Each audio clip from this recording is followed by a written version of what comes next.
Good evening, everyone. My name is Brendan Kane. I'm the Development Director here with the City of Waupaca. I want to welcome everybody to, I'll say, the first Downtown Business Forum that we're having this evening. Appreciate you guys taking time out of your schedule to come and listen to a presentation about redevelopment in our downtown. As some of you guys are aware, and we have a couple different projects going on right now. We have a downtown visioning committee that's kind of handling the aesthetics of our downtown with the future reconstruction of Main Street, hopefully happening in a couple of years. And then there's the other side of it, which is kind of more of the behind the front face, the storefronts, and trying to fill the void and the vacancies that we have downtown right now, but also try to strengthen the vibrancy for not only for today, but future coming. So we've heard some concerns from different business owners over the last couple of years here as I've started my time here at the City of Waupaca. This being part of our strategic plan for economic development, one of the aspects that we wanted to focus on was kind of the small business, but also, again, maintaining our downtown presence. We have a great downtown right now. A lot of tourism comes into this community, and we want to continue that into the future. We know that our downtown is one of our economic engines, not only for today, but for the long term. So this is kind of the kickoff meeting tonight. We wanted to invite business owners and property owners that have property within our downtown. Wanted to kind of give you guys a little bit about redevelopment from a state perspective, kind of talk to you guys a little bit about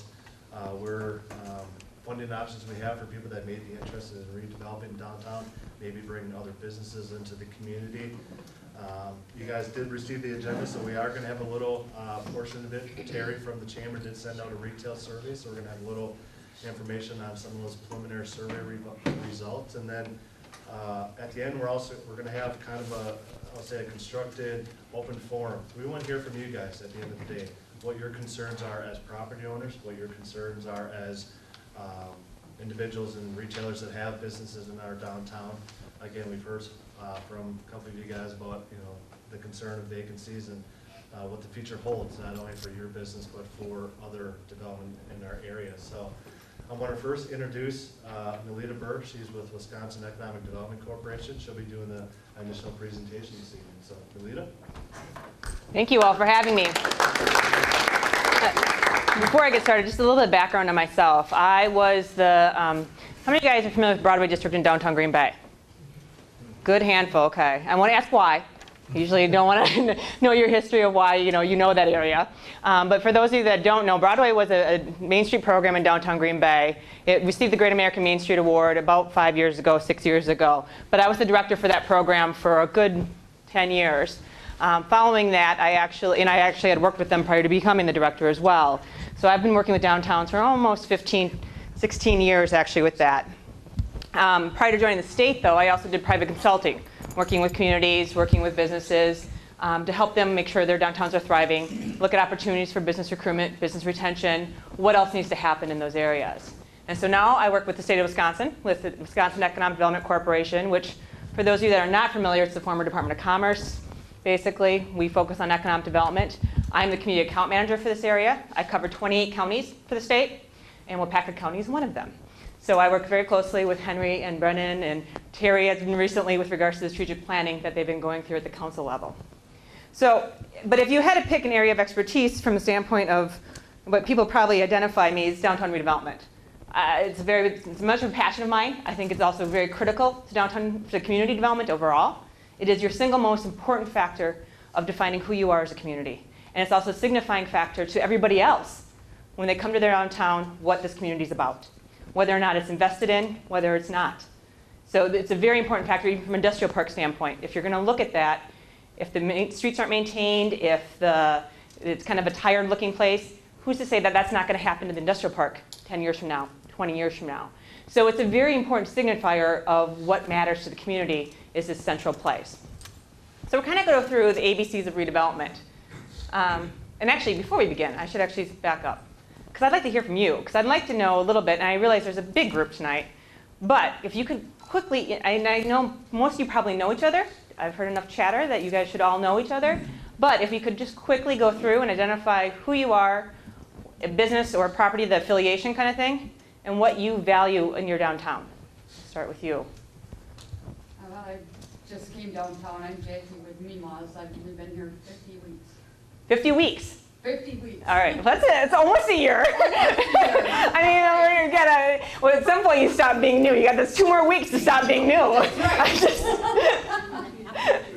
So what do you value in downtown?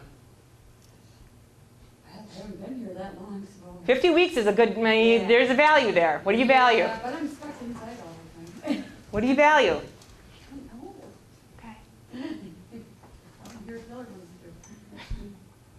Jane Hosh, and I'm with the Waupaca Community Arts Center. Okay. We've been there almost 8 years. Okay. And downtown has a good community, and that's what I value. Okay. Thank you. I'm Barbara Weezy, and I also work with the Waupaca Community Arts Center, but I work with the Historical Society as well. Okay. So kind of on North Main and South Main, and I like the camaraderie between the shop owners. It's really very, very helpful to when people come in to lead them to where they might. That's a huge deal. Find Yep. an answer to their question. That's a huge, huge benefit to the community. Tim Gorky, I'm with Chain Links Cabinetry on Main Street. Been there for about almost 2 years. What I like about the package, it's got the small town feel to it, the downtown. It's kind of historic. I'm Mary Zimmerman with Office Outfitters Printing and Office Supply. I think it's the sense of diversity as far as like the arts, business, that kind of thing. Okay. Debbie Fisher, from Penrose, and then we also live above our building. So Nice. we're You're very dedicated to downtown. and just, with me, it's a camaraderie. Okay. We're all working together. Excellent. I'm not sure the question, so I agree with that. You're just gonna.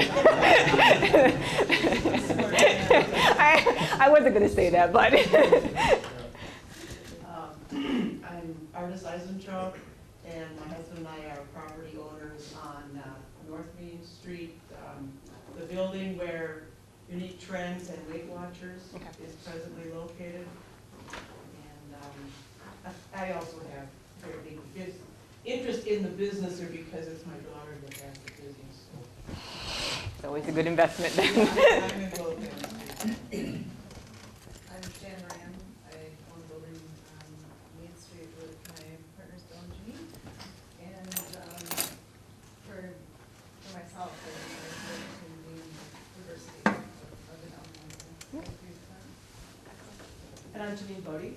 And one of the things that I really appreciate about this downtown area is, and we just saw another example of this over the weekend, you walk in any shop and if you don't find what you're looking for, they will tell you where to go to get it. And I love that about a smaller community. And I'm Bill Bodie. I'm actually a commercial real estate developer down in the Milwaukee area. And Jeannie and I have a second home here in Waupaca, and so we appreciate the downtown, both as a kind of a resident and also kind of a tourist. And I really think it offers a great value. It's a beautiful downtown. I've had the opportunity to redevelop in other downtown areas, and I think this downtown has a lot going for it and can always be better, but I'm very encouraged about this kind of display of interest to move forward. I mean, I would keep going on this area, just not that, the chair, that's easy to follow. I don't want to lose anybody here. My name is Nancy. We own a building on Main Street, and I also own a business in the downtown Atherton area. So I just like the downtown feel of the people and the way it looks. It's always quaint. And so, I'm her husband, Jim, and You agree? Just kidding.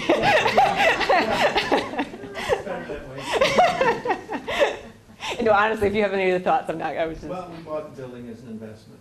Okay. And hopefully it turns out fine. Excellent. Hi, I'm Alan Keeland. I am an alderman for the 5th District. I'm Roger Kuhn, and we have a two-guy hardware store on Main Street. I'm Kevin Will. I'm a corner pet shop. I've been there about 4 years now. I think the amount of pride that you see, whether it's the owners of the buildings or the owners of a business, whatever, there seems to be a large amount of pride, because you look and you have the flowers there, and there's a lot of painting going on, and the stores are decorated, the windows and everything are and such. So I think that's probably what impresses me the most about downtown Waupaca, is that part of it, the real pride that they seem to take into this. I'm Kevin Dorsch, and this is my Bernadette. We own Main Street Marketplace. We've been there for 27 years, and we own the building and the business. And I think we really appreciate the traffic, the high volume of traffic downtown. I think that's a result of the diversity between the businesses, professional offices, government buildings. And pedestrian traffic? Pedestrian And both, vehicle? Yes, Okay. and vehicle. Mike Bolt, 44 North Antiques and Art Gallery, and the mix of businesses, I would say, diversity. Sorry, Tim Drake, Lucky Tree Home Cool Reviews. Just say the people, in general, I mean, everybody's, it's great being business owners. It's what we continue to hear. I think that's great. I'm David Leader, and I'm looking at establishing a business, possibly in the Dano. Okay. So I'm looking at coming to something like this and want to see what's happening. Excellent. I'm Angela, I'm covering the I remember your face looks familiar, so. I'm Pat Fletcher, and my husband and I are in the jewelry store. We've been here. It's been established for 77 years. We've been owners for the last 2 that have both been there for over 35. Excellent. I'm Jeff Fletcher. Like she said, my grandfather started it in '37. I probably look at the historical part of downtown. Awful proud of that with our connection to the Waupaca chain of lakes. Mm-hmm. I'm Dennis Yachman. I'm with Bouchard Group out of Appleton. We're commercial real estate brokers, and we're here for a future potential business opportunity. Robert Forsyth, I'm an attorney out of London, and I have a future business interest on Main Street. Studico, I have real estate business in town, not on Main Street, and I'm just concerned about some of the things the city are doing. Excellent. Bill Jinsky, Bill's Auto Repair, Gold Street, been there 18 years. I value my customers. Primarily local? Yeah. Mike Halpin, I own a building in North Main. Anything you value? Nah. That's not a great attitude. Sorry, I don't mean to say that, but kind of. Anita Olson, I have the store embellishments. I've been coming here for 40 years, have been part of that business for 12, and now own it just starting 6, and I value the history of people coming here for generations and hearing their stories and knowing that they care about Waupaca in kind of a real emotional way. Alice Lees with the paint store, beautiful downtown Waupaca. We've been here 16 years. I didn't know how wonderful Waupaca was when we first moved here, but it has been an excellent location for our business. Many regional sales reps say we're one of the very best paint stores in the state, and so we're gonna toot our horn about that. And Very best from the standpoint of customers, very best from the context of supply, sales, yeah. all of those things. Yes, yes, yes. Fantastic. And we serve a very wide trade area from north of Green Bay down to Monroe and as far east as Wisconsin Rapids. Regular Fantastic. Customers. Waupaca has so much going for it. The downtown is wonderful. We are in a location with excellent parking, but that's always a fight. The camaraderie of business and interest, I find it to be very welcoming. We have a superior Chamber of Commerce, and it's just a good place to have a business. Excellent. John Ryan, I've had the bookseller on Main Street since '86. And I'm still here because of the people, the vitality of the people and the cooperation, camaraderie among the downtown merchants. Bookstores are one of the hardest to retail business. The fact that you've been here for that long and it maintains, it's a fantastic statement to your community, actually. And I'm also the property. I'm Henry Bellicker, the city of Waupaca. I guess I value the fact if you drive up in downtown on a Friday evening, there's a lot of cars, a lot going on. From the fish fry to going to a movie to, buying a book, up to a few weeks ago. And even on a Sunday, you walk up and you see the downtown, there's some activity going, even on a Sunday morning. And then finally, my kids are grown, but it's a safe community. And I don't know how many times I sent my kids down to go see a movie, walk down and go see a movie, safe, something for them to do. So I guess it's been said, there's a diversity of businesses and things. Well, again, the credit, though, to the theater being in your community still. Most downtowns have lost that component, which is a huge credit to your community as well as the bookstore as well. Terry Schultz, I'm with the Waupaca Chamber. I think a lot of things have been said, but I think our businesses are also very progressive. I think they kind of watch the trends, know what's going on, they keep up with things. We go to a lot of small communities, and it's just not that way. So. News guy, just covering the meeting. News guy. Jeff Spindler with Farmers State Bank, and just echoing what everybody else said about the diversity, the store owners, the friendliness, the knowledge, and just the business owners that know their stuff here, and just having the opportunity to work with them and getting to know the people that I don't know. Excellent. Harold Stibbs, I have a couple of buildings downtown. I value the ease at which I can rent them. I also value their fair market value, which has not been going up. Which has not been going up? Not been going up. All right. So I have a quick question. The camaraderie and knowing what's going on, that connection between businesses, has that just happened naturally, or is there something that has helped? Is there a meeting that you guys have on a regular basis, or is there anything that you guys kind of meet together, or is it just something that you naturally has happening? We have Anita.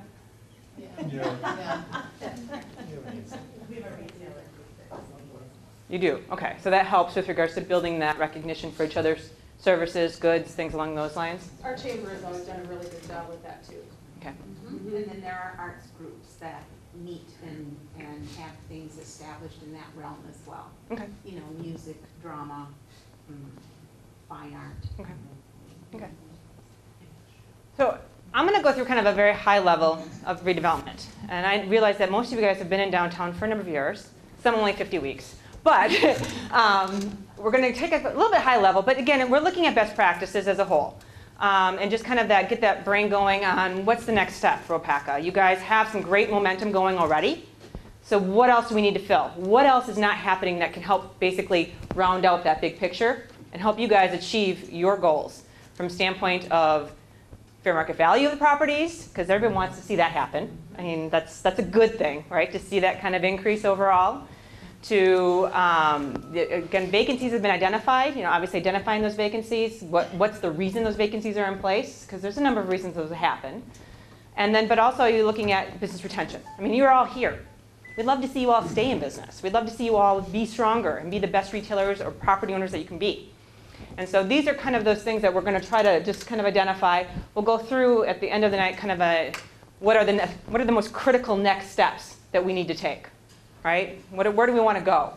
What do we need to have happen to help achieve the vision we have for our businesses, for our community? But we'll take that first step of saying, okay, we look at downtown development. And this is often what you see, is that kind of dilapidated area. But then you start to see some public investment. Streetscape is usually one of the most critical pieces to showcasing that this is a great place to invest in. And then you see the private sector move forward as well. So that's kind of our goal, right? Now that your downtown does not look anywhere near this by any means. You have a very nice downtown as a whole. But there are some attention areas. You have some opportunities for streetscape development coming up in the next few years, as well as you have some opportunities for facade development, signage, things along those lines to help further enhance those opportunities. But here's the A's and B's. We need to define our approach. In defining the approach, we look at a vision and we look at our strategies. Now, we kind of have a visioning committee for the vision of the street correct? But what do you envision your true vision statement to be? Is there a vision statement of where the downtown is going? Are you all on the same page of what you'd like to see happen in the downtown? We talk about the camaraderie, we talk about a lot of the strengths, and they're very consistent, but is the vision the same? And I think that's an important question to ask as you kind of move forward as well. And then depending on that vision, it's defining the strategies. What is your strategy to achieve that vision? And there's a variety of ways. To get kind of nerdy on it, there's a lot of workforce development opportunities, there's place-based opportunities, there's business development opportunities, there are, what's the fourth one? There's 4 key strategy areas. But those are kind of that area that you kind of focus on. And you'll probably do all of those things at some point. Because to be honest, you probably struggle with workforce. If you're looking at some of your major employers, you struggle with workforce. You want to keep that growing. We talked about the pedestrian traffic, right? And all of the diversity that we have. We want to continue to build that, right? And so there are some of those things that will come into play. It may not be your role, but it may be making sure that somebody else is taking care of that at the same time. And then we need to build the team, right? Who's on the team? We need to know what tools are available, what resources are there, and we need to know who are the champions and the coordinators. Sounds like we have one already. Not that I'm going to point fingers anyway.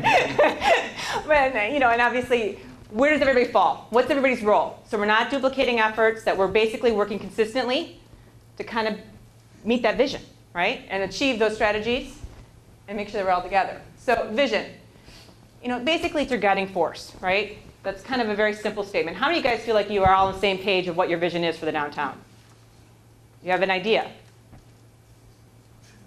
Okay, that's a good indication that maybe we should be working on this at some point. So there's something that we're all on the same page. When I was the director for On Broadway, this was our vision statement. It's a very long vision statement. But to be honest, we could not get rid of any of these points because that was what made Broadway strong. It was the people strolling the streets, shopping for one-of-a-kind goods or everyday goods or one-of-a-kind gifts, right? You're making it livable with regards to grocery store, pharmacy, hardware store, those type of things that are critical for living in your downtown. But as well, you have all these great, gift items, the designer jeans, the salons that have the great high-end products, and those kind of things that we want that kind of help that. Diners, we were known as a restaurant district, of course. We want to make sure that they're diverse restaurants. And I lost, there we go. We have a waterfront that was in the downtown, so we want to make sure that that's all connected. We want to make sure people were flowing, that we did things within our organization that encouraged that traffic flow to build off the river and bring it back into the businesses as well. Housing styles, to make sure that we met the housing needs. Because as much as we really love to see businesses grow, housing is a very good component. If you look at a successful downtown, you have a very strong housing component within that downtown as well. And so you want to kind of make sure you're bridging those needs as well. And then this piece, you guys talked about the camaraderie. This entrepreneurial spirit, coupled with a strong dynamic employee base, this entrepreneurial spirit, we used to have our customers tell us that they could feel that on the street. When they went into a business, they felt this entrepreneurial spirit. They knew what was going on. They felt they were working with the business owner directly, and that business owner could tell them what that business owner next door had as well. And so you guys already have this going, which to me is a huge, huge strength. Because again, it's something that it's an intangible item that you can't even put quantify that from a standpoint of what that means to be able to pull that together and have your customers feel that, to feel that pride as well. So again, working towards that vision. But again, this is going to vary depending on where you want to be. Again, these were our high points that we want to show how the downtown is being activated. And again, as you guys look at your downtown, how do you envision that being activated? You've heard bits and pieces tonight, a little bit, I think, based on the strengths that what you value, right? But it'd probably be good to kind of have that conversation and then work towards achieving that vision as well. The strategies that we've seen, there are singular approaches, where it's a build it and they will come philosophy, right? How many of you guys are familiar with the build it and they will come philosophy, right? Convention centers are great ones for that, to be honest. Got to have a convention center. We put a convention center, there'll be lots of people, and we'll have a ton of people, and then businesses all come off of that, right? It's a singular approach. Or there's one building. It's the one building in downtown that has to change, right? We'll get that building going, and everything else will change as well.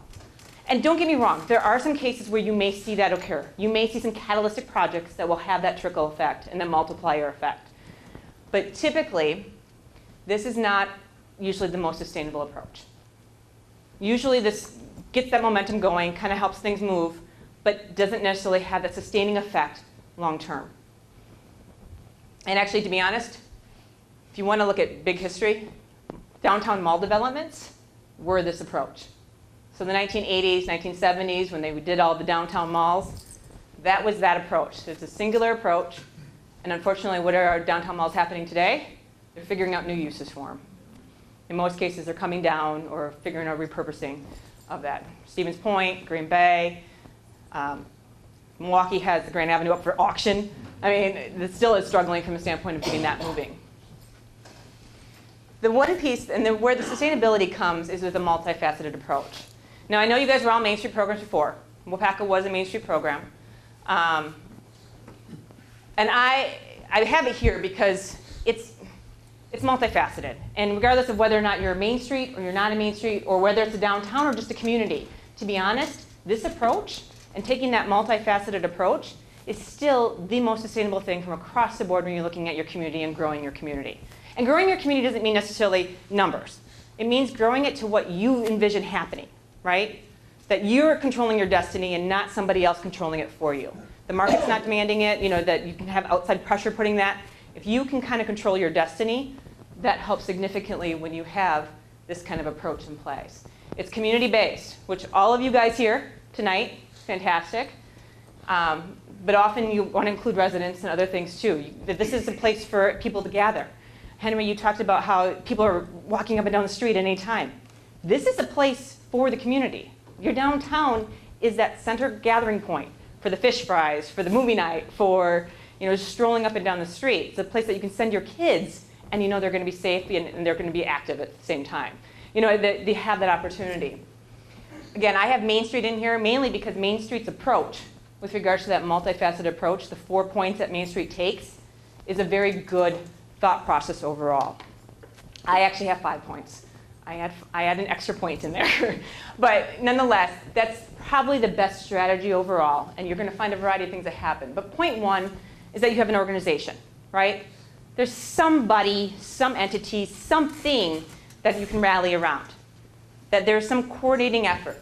So there is some organizational structure. It can be a nonprofit, it can be a chamber, it can be a city, there's something that's helping rally everybody together and make sure that that vision and that the efforts that are going on in the downtown are working in parallel tracks and that they are complementary to each other, right? Because the worst thing can have happen are these 2 different tracks that are going and all of a sudden they're going to basically be 2 trains and they're going to headbutt. And somebody's going to lose. And usually it's the community that loses overall, because usually that happens and it's going to be very bad for both. Nobody can achieve one end or the other. Communication. Communication is a very critical piece of making sure that everybody knows what's going on, right? This is our vision. This is what we're working on. We need to recruit volunteers. We need this. We have a new financing tool, right? So all of these things kind of fall. Public relations, volunteer development, fundraising. Inevitably, if you are a group of people that are trying to do something, some point, money is going to come into play. It always does, because you want to do something collectively. When money comes into play, that becomes usually the most critical question of what type of organization you're going to be and what your partners are, because you need a fiduciary agent. And so, how does that kind of factor into that? If you're going to be a retail group and you're going to try to do a retail event, we're going to joint market, how do you funnel money through? What happens with the leftover money? Those type of things that become very important to kind of understand and how that's all going to work. So having some of those organizational things figured out in the beginning help you later on from basically protecting yourself. I actually worked with a group that actually got mad at each other because they had events going on for 5 years, right? There was just a retail group that they had one business that kind of ran all of the financial stuff through that business. Yeah, but then when it came to tax time, it looked like they were getting income in, and it became very problematic. And eventually we ended up spinning them off, worked with the bank, set up a special account for them, put them under basically another nonprofit. So it kind of helped as that fiduciary agent that they kind of monitored as a nonprofit, but they still had the control.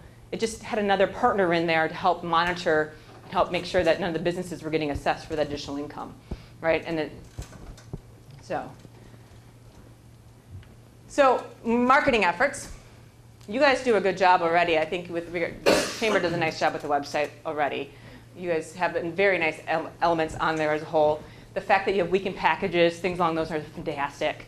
Another website that's phenomenal is Rippon's website, actually. If you go to Rippon's website, you want to be in Ripon.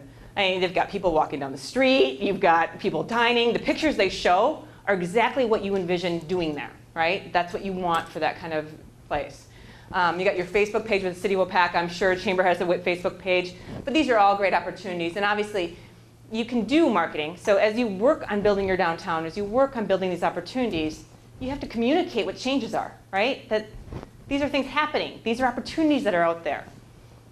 And these are very important aspects that we don't want to lose as you think about celebrating those successes, right? As you celebrate the newness, or there's a new event, or a new business, or daily specials, things like that. But it takes some coordination to make sure that all this stuff is shared out there. And as much as you have direct mailage, signage, things like that, newsletters, to be honest, social media is still one of your top ways right now, and it's inexpensive. The biggest thing is finding somebody to help manage it, because it's time-consuming to manage the social media aspect. We talk about business recruitment and retention. This seems to be a bigger question, I think, from an overall group, and I think some of the concerns, discussions that have happened so far.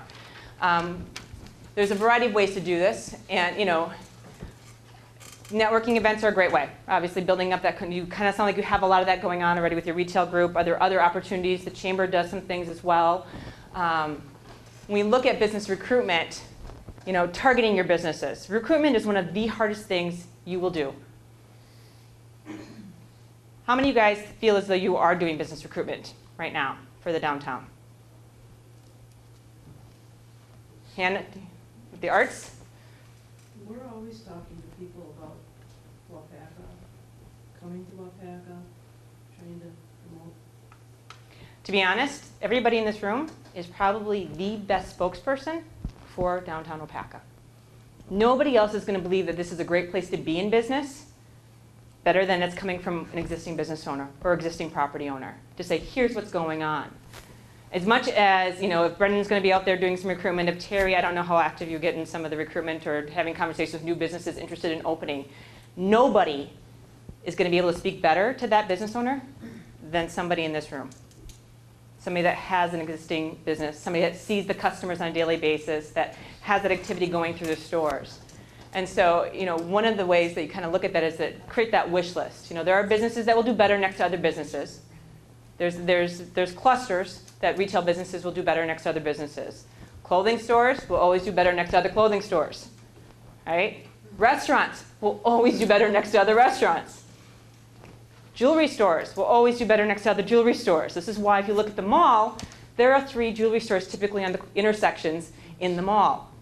There are very critical opportunities to look at building that clusters that you have existing. John Schallert actually is a national retail expert. And he says basically if you can bring 6 businesses to him, you go through his boot camp, he will redefine your downtown. And basically the thought process is you need 6 reasons to visit. That justifies a half-day visit, half-day travel to come to your community. So depending on who that customer base is, so let's take, we can look at a kind of a home goods, like we look at paint, furniture. If you can come up with 6 reasons that somebody should come, cabinets, right? So they can spend a half day going through all of these different stores, focusing on their home base. So now they have a very specific targeted clientele that would be good to market to, right? Or women's clothing. Honestly, women make 80% of all decisions regarding buying purchases, right? As much as guys, I don't want to leave you guys out, I really don't. But women are extremely important within the market base and within retail. Extremely important. So as we look at that, what 6 reasons maybe would women want to come to Waupaca? And I honestly think you have them very quickly within that. Antique malls are actually another entity that actually does very well together, where you kind of have that diversity within that, and that's a whole other culture that comes with that. You can also look at activity. It doesn't necessarily need to be retail. You have the park space and the events and the kayaking and other things that are all, which was on my bucket list for the summer. It didn't make it yet, just to go kayaking from the rent kayaks from the kayak store. But there's still time. I know. I'm working on it. I don't know, you might have to put skis on it pretty quickly. I know. Yeah, I have an 8-year-old, and he promised me he would go kayaking again. We didn't have the first best experience. So I'm thinking the river might be a better route than going in the bay. Yeah. So, but that's on my list. But if you kind of get that concept of, what is that? Who is that target market? How are you building up that cluster? And maybe where's the hole? What can we fit in that and help fill in those vacancies if we do have vacancies that we're dealing with? If you have vacancies, first question I would ask, why is it vacant? Because quite often, sometimes vacancy is not because you have a lack of businesses. It's not because you have a lack of interest. It may be the fact that it's not leasable. Setting a business into a position with bad storefront, with a leaky roof, any of those things, puts that business in a really bad position from day one. And there's no reason to do that. I mean, your programs need to look at then, how do we help adjust fixing those buildings? How do we get them tenant ready, right? And it can be working with that property owner. Maybe that property owner doesn't want to own them anymore. Can we figure out a succession plan to get them out of that building, right? It doesn't mean that you're not trying to get fair market value for them, but can we get them out of that building so that somebody else can make that investment? Or are there some capacity and we can potentially work with some different types of loan programs? One of the communities I worked with had a loan pool that they actually pulled 4 of their local banks together to create a revolving loan fund. So all the banks shared risk, but that kind of, they each put a little bit in. And then that came back as a revolving loan fund, and that helped with regards to helping kind of provide that initial investment down to help with facade investment, any type of major building repairs. I have another community whose TIF is doing phenomenal, and they're able to borrow from an existing industrial TIF into their downtown and use it for facade improvement specifically. That's not necessarily the case here from the standpoint of what you have capacity right now, but that's something to look at in the future if there is that opportunity in the future. So there's a lot of other ways, but before you create these tools and these business incentive tools, understand what's going on. Why are there vacancies? What's the challenges your businesses are facing right now? What's the challenges your properties are facing right now? And if you're not doing those things and you're just going to create something, you may miss the mark on what the need is. And it may just be one-off. Design. You guys are working on this. So you have, to be honest, design is one of the funnest, most apparent things that you guys can do from an overall big picture thing, with regards to streetscape improvements. You're working on that right now, developing a vision. So this is a vision that was developed for another community, but kind of see that the building assistance program, facade program, signage amenities, because as much as you saw in the beginning, we showed that rendering that changes, right? Public investment typically leads to private investment. In almost every case have I seen where regards to when the city makes an investment in their streetscape, you see somebody actually start doing something on their building. Well, it can't be the worst building in there. Actually, interesting enough, I was planning. I worked with a consulting firm, and we were just planning. They were just planning these routes, right? It wasn't even a final design. It wasn't anything. They weren't under construction. People started fixing up their walls. They started picking up their signs because they had this vision. So one person did their sign, then the other person's like, well, I can't be the worst. So he painted a sidewall that had a mural on it and made it kind of pop. I mean, it was just this kind of keeping up with the Joneses kind of attitude with regards to the overall facade and improvements in the downtown. So again, it's some really critical things to take a look at as you look at that. I don't want to go into a lot of detail because you guys have an entire team working on that right now. Who in this room is on that team? Very good chunk of everybody, people in here.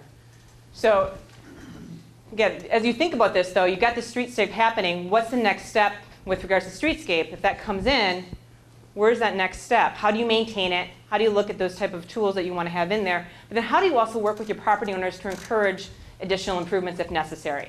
Are there tools and resources to help them? Are there, you were a Main Street program at one point. I don't know where the files are for that program, if there would have been, because we would have done facade renderings, would have been provided as part of the Main Street program. So there may even be facade renderings out there of what your building has potential to look like if it was kind of a little bit tired. Events.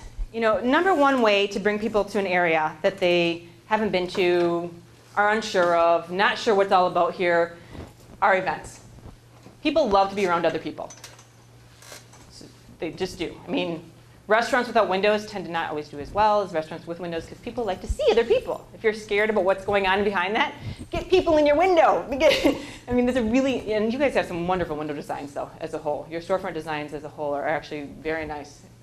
But it's a great way to celebrate your community. It's a great way to come back. Now, the one thing I would encourage though is that as you're going through these events and things like that, is to assess what's going on. And then there's two different types of assessment. One is to assess the customers that are coming, right? Who's coming? What's the target market? What's their demographics? Where are they coming from? What's the trade area? How are they hearing about it? And will they come back when there's not an event? Will they come back and visit that restaurant? Will they come back and visit this store? Will they come back? Will they look at maybe looking at an investment on their own? Right? So what's that return on investment coming in? So that's a survey. I mean, they're kind of fun. They're kind of hard to do at times because you got that customer intercept survey aspect to it. But depending on who's coordinating, ideally there's some opportunities that you can have to pull that. But the other thing you guys should all look at is what's happening in your businesses. What's happening in your businesses that day compared to the day before or the year before? Are sales going up? Are they decreasing? What's happening as a whole? Are you participating in the event? Because quite honestly, in every community I work in, you know, the events can be a contentious point because they close down the street and you take away my parking and all of those things, and I get that. But and if you don't see the value out of it, this is bringing 5,000 people, 10,000 people. I don't know what size events you guys have. I don't know. How much does Strawberry Fest bring? Between 7,000 and 8,000. 7,000 and 8,000 people? 7,000 to 8,000 people in front of a business storefront. It's a fantastic opportunity to showcase who you are. You know, so these events are geared to bringing people to the community, bringing people to your door, but it is the business's job to get them through that door. Right? Nobody else can get them through that door except for you as a business owner. That is most, you know, and sometimes business owners do struggle with getting that idea. I don't know how to do it. I don't know, how do I tie in?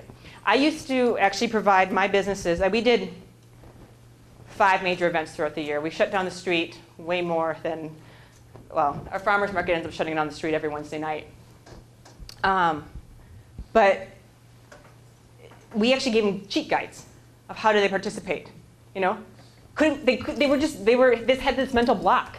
It's not that they weren't fantastic marketers, it's not that they weren't fantastic business owners, but they had this mental block of how they connect in to the events, specifically the service-side businesses. How do you connect into these events? Because it's hard to, well, they have people, and they're not going to buy anything. I don't have anything to give them. So, you know, from a standpoint, you know, one of them was a Halloween event. So trick-or-treating, face painting, other ways to build that brand recognition within that business is family-oriented. They were able to participate in, not necessarily in the true context of that business providing insurance, right? But in the context of saying, this is my PR move, and I'm going to be able to give away my business cards, give away pens with my insurance company's name on it, and kids are going to walk away smiling because they got a balloon on their face, right? They loved it. It was great for them, but it was completely out of their mind track to do something like that because that's not what they do, right? So there might be some things that, you know, if you're working with your businesses, your neighbors, why aren't you participating? We'd love to see you in more. You know what I mean? You're kind of building up that participation level. They may just have that mental block of, I have no clue what I'm doing with this one. Help me. But it's hard to say that. So helping give ideas without kind of doing that. But again, this is a great way to, though, celebrate who you are as a community and bring people to an area. And there's, again, going into this, there are 2 different events. You have retail events that are driven to, you know, drive retail sales, right? So sidewalk sale days, trying to build those into kind of the regular track within the, but then there are the build the awareness days. And those are the 4th of July events. You're not going to necessarily see a lot of retail sales. You're not going to see a lot of those things happen those days. But those are ways to build that recognition that this is a great place to be, and they want to come back. So making sure your storefront is clean, making sure you're celebrating, you know, what do you have outdoors that might, you know, attract people to come back the next day, things like that. And going back to that marketing. So if you go through all of these changes, and all these points, right? You're making changes in facade, you're making changes in the streetscape, you're making changes in the, or adding things, or you have these events. Marketing becomes a very critical piece. How is this getting communicated and who is it getting communicated to? And that's kind of where that fifth point always comes in, is that's that communication link. To be honest, majority of our problems could be solved with just better communication, right? Most husband and wife teams agree. Even those that are not married. But that's really the most critical piece, is that communication. And how are we communicating to our customers? How are we communicating to one another? How are we communicating to our stakeholders overall, including the city? So the tools that are there, and this is why the majority of, 1, 2, 3, 4, these top 4, majority of all downtown redevelopment, and I say all redevelopment efforts, whether it's downtown or a commercial corridor or anything along those lines, the best practice is a private-public partnership. I have not seen one succeed without the other, honestly. The city has some very strong regulatory opportunities. They control the zoning. They control whether or not you can put sidewalk signs up. They control whether or not you can do sidewalk cafes. You know, all of those things that kind of come into building that vitality and that image in your community. They control a lot of what can happen with regards to what's happening on the street, because that is the public infrastructure. They control the design of it. You know, so if you're looking at this vision, you've got to be working with them to say, here's what we want to see happen. Right? Sidewalk signs, sidewalk cafes, are they allowed here? For the most part. You just can't impede passing. Okay. So we've got some 3-foot sidewalks, it's kind of hard to put a little table out there. Okay. Those are big, and those tend to be very critical community challenges, honestly. There's a lot of communities that struggle with allowing those type of things in their zoning does not allow it, and then people get fined, and it gets to be this nasty war between the businesses and the city. And it's not fun. The comp guide, design guidelines, right? You guys do have 2 historic districts, right? Yes. 2 on the National Register? Yep. I mean, there's nothing that is provided by the state or nothing that's provided by the state or the federal, the SHPO office. But there's some things that you guys can do as far as design guidelines to encourage those things. There's overlay districts, things that can actually be done to help encourage preservation and appropriate facade changes. Does that make sense? Doesn't necessarily mean you have to follow the Secretary of Interior. I'm not going to say it doesn't mean you can't tear down. I'm not an advocate for tearing down, but know that there are some cases where you run into those situations, unfortunately. But there are some opportunities to help protect what your neighbor is doing to their property so it doesn't deteriorate from what you're doing with your property either, right? So, because you guys are all next to each other. What happens next door does impact you. And it impacts the person next door from that. Incentives are often publicly, privately driven, where you may come up with a standpoint of municipal, but there may also be some bank participation. There may be some revolving loan opportunities, things along those lines to the county that you can kind of work with as well. Understanding market analysis. Obviously, you know, the one thing that I think is awesome about Waupaca is you guys feel a lot bigger than you are, though. Honestly, somebody talked about the small downtown feel I think you had. And I don't disagree. You've got this great, quaint downtown. It is the quintessential downtown image, right? Movie theater, people walking the street. You've got great historic facades. Your market draw, I think, is much larger. You have a much bigger trade area than your community, which is a huge credit to Waupaca, though. So understanding where your market potential is an opportunity that should be provided not for just business recruitment opportunities, but for business retention opportunities. Where are there businesses that could maybe strengthen their product lines? If we're missing a specific product, is there a business that could complement that? Or would they be willing to do a spin-off business that would complement them as well? I actually worked with, we had a very high-end retailer on Broadway District. And they basically decided that we're high-end. It's great. We're contemporary, high-end, unlike anything else in pretty much Northeast Wisconsin. But they were too high-end to build the market up. So they were trying to build up their market. We saw that there was still a furniture demand within the market as a whole, and it was a very unique product. We got them to actually open up a secondary store, which was a lower-end intro market. So it got the young professionals, the fresh out of college, who were going to buy their first couch into that contemporary design at a lower price point. with the idea that once they became more established and that couch failed on them after 5, 10 years, they came back to the higher end store and bought the nicer couch at that point then, right? So it was kind of that intro market for them. So looking for those opportunities within your own kind of thing. Worked with the community to do a market analysis, and I was actually working on a feasibility study for a specific site. And we did a market analysis, but then we also, best market analysis is done with also communication with people in the community, right? You've got to have that kind of dialogue, because a market analysis is great data. It's based in a certain point in time. It doesn't track tourist information, so pulling in, that tourist information you're only going to be able to pull based on the conversations you have with your customers and people that are in the community as a whole. And this was a very similar community. It was a tourist community, waterfront, and they swear they needed a sporting goods store. Swear by it. I'm like, okay, well, let's take a look at this. Let's see if it makes sense for this building. Let's see if the market data shows it.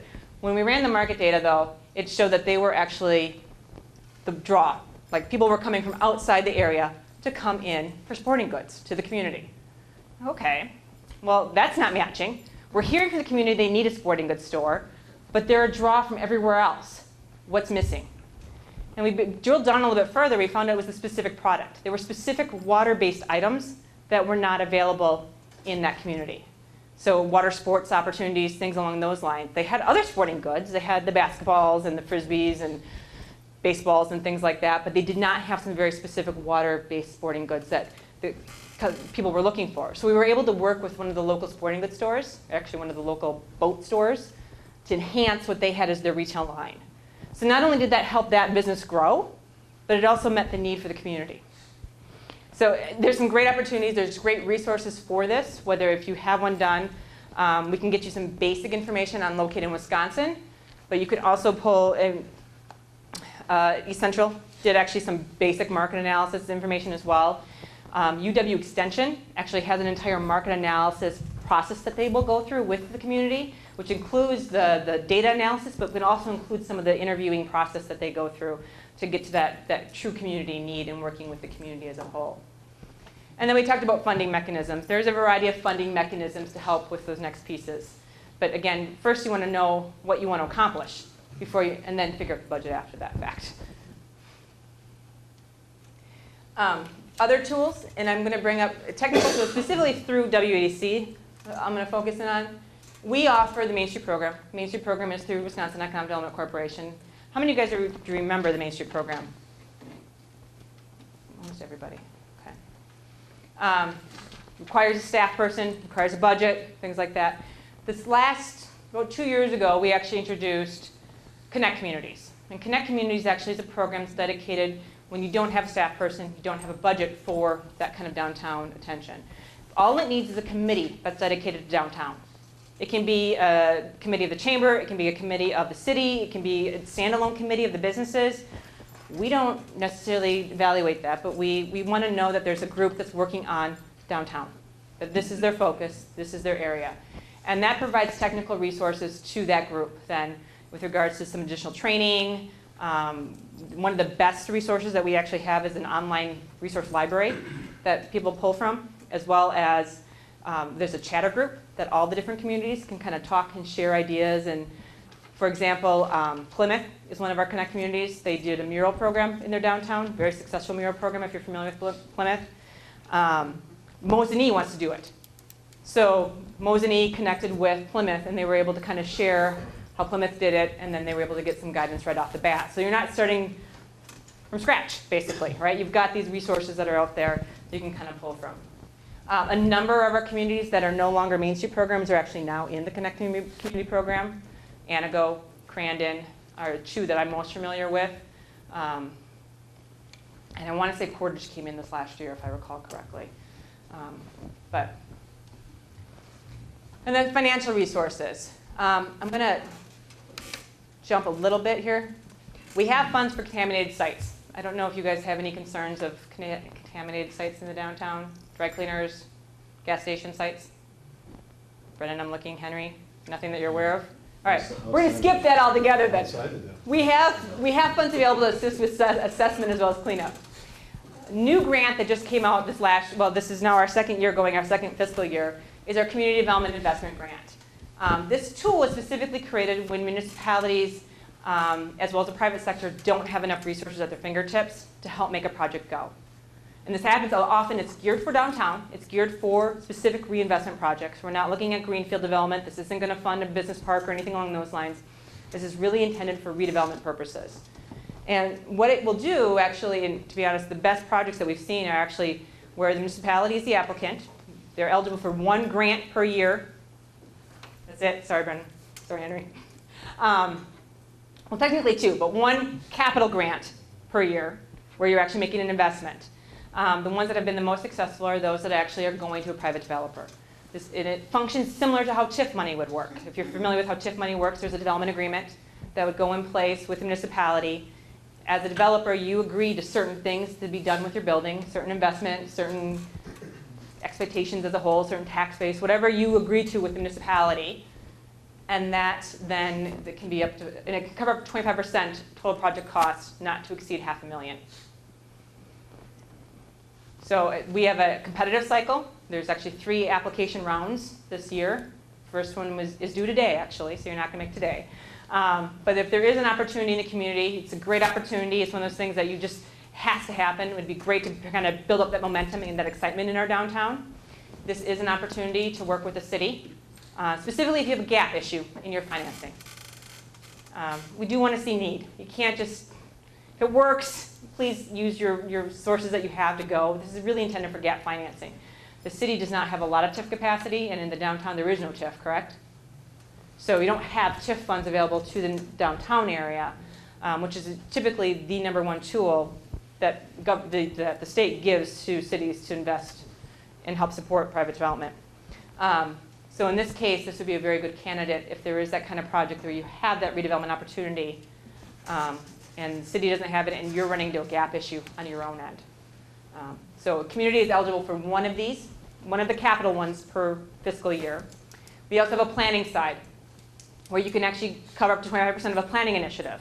So if there's a bigger planning initiative that you guys want to take on, anything along those lines, or a feasibility study, maybe there's a specific site that you want to look at or something along those lines, we can assist with regards to that. Again, though, you're still a match. There's still 75% match that has to be figured out there, but we can use private as well as public sector funds to help make this all work. I don't know what happened there.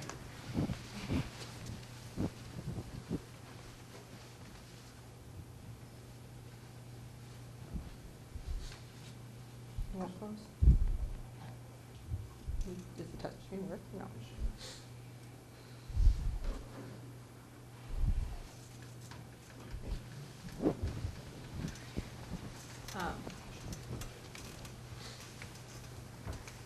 So the next due date for the Community Development Investment Grant, and again, these are actually applied by the city. It's not a private developer, and I would encourage anybody that's interested in something like this, you talk to your city official first, because you want to make sure that it's the best, that it fits within the vision for everything else as well. January 30th is the next deadline, and then April 17th. We have $4.5 million for the entire state. Roughly, right now, we're looking at about 1.5 being awarded roughly each round. The other one that I think is also very exciting, specifically considering you have historic districts, is the historic tax credits. The state of Wisconsin recently increased the historic tax credits that are available to property owners to 20%. They were at 5%, they're now at 20%. And so as compared to, these are my favorite type of tax credit. For those of you that work in tax credit world, new market tax credit, low-income housing tax credit, things along those lines. It's nowhere near as complicated as that. This goes against anybody in this room that has Wisconsin tax liability can use the tax credit. It's based on your income. I mean, it's all, and it's based, the credit is based on how much you invest in the building. So in the state of Wisconsin, there's 2 different qualifying factors here. There's the state qualifying factors and there's the federal. So a building in the National Register that's contributing is eligible for 40% tax credit, 20% federal, 20% state, based on what they invest in the building. The Wisconsin credit requires a minimum investment of $50,000. across the board. You have to make at least a minimum investment of $50,000 in the building to qualify for the 20% state historic tax credit. I was gonna say, that's perfect for you. That's windows alone. The federal side requires that you put in an equalized value. You need to put in more than the equalized value of the building. So based on what you buy versus depreciation, that's really how they look at it. Bigger rehabs are very easy to fit in that. That's usually one of the qualifications that fall out. You do have to follow the Secretary of Interior standards for historic preservation. Now, I'm going to tell you right now, most of the time that's not very hard to do. Most of the time, that's often your intent. In almost all cases, that's most building owners, I think it's their intent. There are specific projects that it can be hard to do. Schools tend to be very hard to do because the performer doesn't work, because they value the corridors as critical defining factors. And so old hotels, the corridors become unleasable space. And so the performer doesn't always work well with some of those factors. It can work. I've seen them done very well. Shino has one going on right now, the historic tax credit project, as well as a low-income housing tax credit project. I think Rhinelander has one as well that was recently done. So they can work. It's not to say they can't. But the 20% increase is an amazing opportunity. So the federal side, if you want, you can also sell the tax credit. So anybody that has a tax liability can buy the tax credit. To buy the federal tax credit, you have to be part of the real estate deal. To buy the Wisconsin credit, though, you just need a transfer agreement. They were decoupled with this new legislation. So quite honestly, one of the bigger buyers right now that we've been running across are often banks. Banks within the community, within the state of Wisconsin, are very interested in potentially buying these credits because it goes against their Wisconsin tax liability. And so there's some great opportunities there. The best process, if you have a building that you're looking at this, one of my favorite things to do is the Wisconsin Historic Preservation Architect for this area is Mark Beagle. He will walk through a building with you and define expectations so that you are on the same page regarding expectations from the beginning. And if you don't like the expectations, don't use them. Mark Beagle, I can get the information for you. If you don't like the expectations, don't use the tax credits. That's as simple as it is. There's nothing that prevents you. You can do whatever you want to the building, unless there's a local code that changes that, which I don't think there is, right? Aren't the tax credits on hold right now? Not if it's in the historic district. So you still have to go through the Part 1, Part 2, Part 3 application process kind of thing. For the state? Yeah, well, it's the same thing. You have to follow that whole process. You're going to have to follow as much as you can't not apply for the federal. You have to go through that process to get them. So for the historic properties, yes. The pre-1936 are still on moratorium that are not on the National Register. So there is another credit that's out there that is on moratorium. It's for buildings that are not on the National Register, but built before 1936. You're also eligible for the 20% credit. But if you're in a historic district, you can't choose that. And besides that, it's also a moratorium. My guess is it's not going to come back in the exact same form that it was. Part of the reason we went in moratorium was because of the response that we had specifically in that area was much higher than ever anticipated.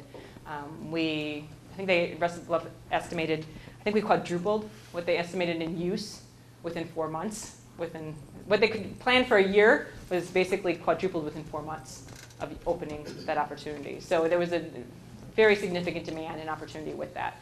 But if there's anybody that is interested in that, more than happy to get you the right person, get those connections, even walk through that process with you. I have done a few of these projects, not at the 20% level, but I'm familiar enough with that. And DOR itself has a great website that actually has frequently asked questions of how you transfer and what DOR will be looking for that transferability as well. So. Now I broke this. I'm going to guess something. Okay, technical assistance, please. I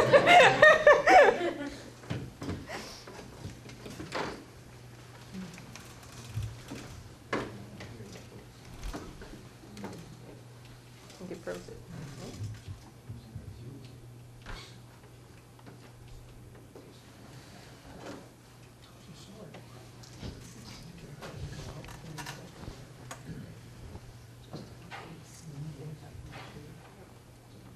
forget it, yep.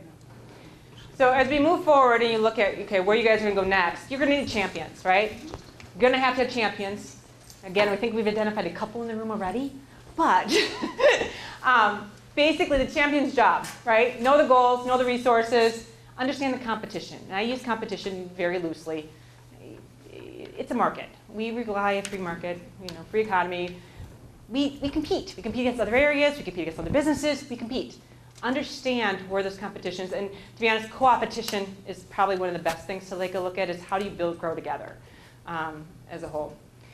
Again, making sure you maintain what you're looking for, work with committees. If you're talking about something, you're talking about we want to do this, right? Delivering on the promises is one of the #1 things. Prior to working for, prior to On Broadway being formed as an organization, there were 2 efforts prior to Downtown Green Bay's revitalization. One was 100% municipal driven. It was a build it and they will come philosophy. That did not change Broadway. Broadway was by far too far gone. One singular capital reinvestment project was not going to change Broadway. It did not instill the faith that this is a great place to do business. The other piece was purely business driven, where the businesses who were already working 50 to 60 hours in their own businesses tried to do things together. Well, it worked okay, but then all of a sudden, you said you were going to do this, and you didn't do this, and people felt it's too much sometimes for one person to take on, right? And so that cooperation didn't happen necessarily. And then the community was promised, yeah, you said you changed Broadway. Yeah, we believe it, right, whatever. We're not going to believe it until you actually start seeing something happen. And so nobody believed it until we actually started doing we delivered on the promises we made. So the secrets, this is the C, ABCs, right? Coordinate it, communicate, and the most important, celebrate. Don't forget to celebrate as you continue to go through all of these things. It's very important to be able to celebrate your successes, however small they may be. I mean, we got a 10% sale increase, great. 10% increase in events. We have 1 facade being done. We have a new sign. Celebrate those things. I mean, you may think that it's just a sign, no big deal. But to be honest, those little incremental changes lead to really big changes. And I'm going to quickly go through, just in the effort of time. There are basically 8 guiding principles on downtown redevelopment. And comprehensive, incremental, self-help, private-public partnership, identifying and capitalizing on existing assets. Build on your strengths, not your worries, your strengths. Look at your quality. Change, okay, it's a change. It's a change. But you know what, to be honest, if you don't do anything, you're also going to change. And unfortunately, a lot of communities don't want to necessarily invest in themselves, and they think that's not going to change anything. Unfortunately, though, not doing anything is disinvestment. And so even just to maintain yourself, you have to change. You have to kind of maintain that status quo. You still have to change some of the things that you're working on. You still have streetscape that has to be improved. We live in a hardscape world. Facades, streetscapes, streets, sidewalks, all those things have a lifespan. To do nothing is disinvestment. And we can't have that kind of go through. So you will have those things that have to kind of happen. And it's action-oriented. Just quickly, with Broadway's history, by following the approach, multifaceted approach, I'm using Main Street programs here because they're the only communities that I know track stats. We're required by the state to track the stats. So from 1995 to 2009, the tax base tripled in that district. They netted over 90 new businesses and over 900 new jobs. And that's huge. I mean, Broadway was also scum. I mean, it was the worst of the worst in a lot of things that ever happened on Broadway. So big differences over that time period. Something a little bit more similar and more real is Whitewater is also a Main Street program. But from 2005 to 2014, they saw a 30% increase in property value in their downtown. The city overall lost their property value by almost 3%. So imagine what had happened if the city had not had that increase in downtown investment. How painful that would be for the city right now to not have that increase. They netted 26 new businesses and 48 net new jobs, basically in that almost 9-year time frame. So with that, my contact information is up there. We'll continue a little bit later, but I know Terry has a presentation to kind of go through as well. you want to take a break? I want to take about 5-10 minute break. Please have some food that's over on the table. We brought sodas, ices in the cooler. Everyone stretch your legs and we'll go on to Terry's presentation and then finish up. Next, I want to introduce Terry Schultz. She is the director of the Chamber of Commerce here at Waupaca. Terry works with a lot of the retailers in downtown and surrounding area.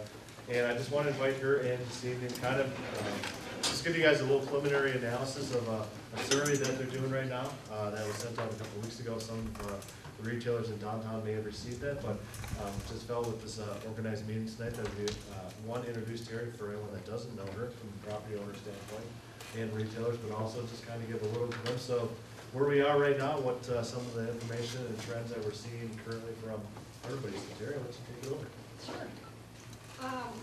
Because Anita had come to us and also said, you know, we're real concerned about the downtown. We thought one of the first steps would maybe be to survey some of the community and visitors to find out what they think about our retail. So we actually this was an online survey. We did it to all of our chamber investors, anyone that had an email address. We also have a community email list, and we sent it out to them. We also posted it on our 2 Facebook pages. We have a chamber page and an I Love Waupaca page. And so there were only 8 questions. We tried to make it short and sweet. And so far we've received 140 responses. Of those responses, 56% of them are people that live in the city zip code.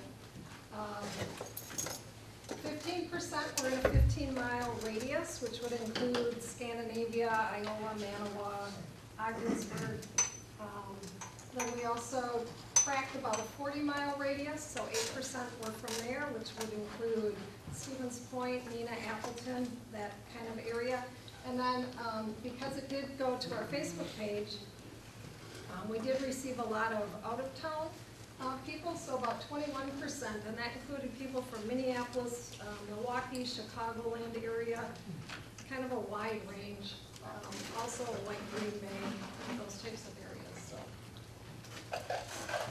we asked them how often do they shop in our area, and I should say that we did not limit this to just asking them about downtown. We said the Waupaca area in general, because we do have a strong base in our downtown. We also have a strong base out in the King area, and then a lot of shops that kind of are in the outlying area. So we did not ask specifically for downtown. This is the area in general.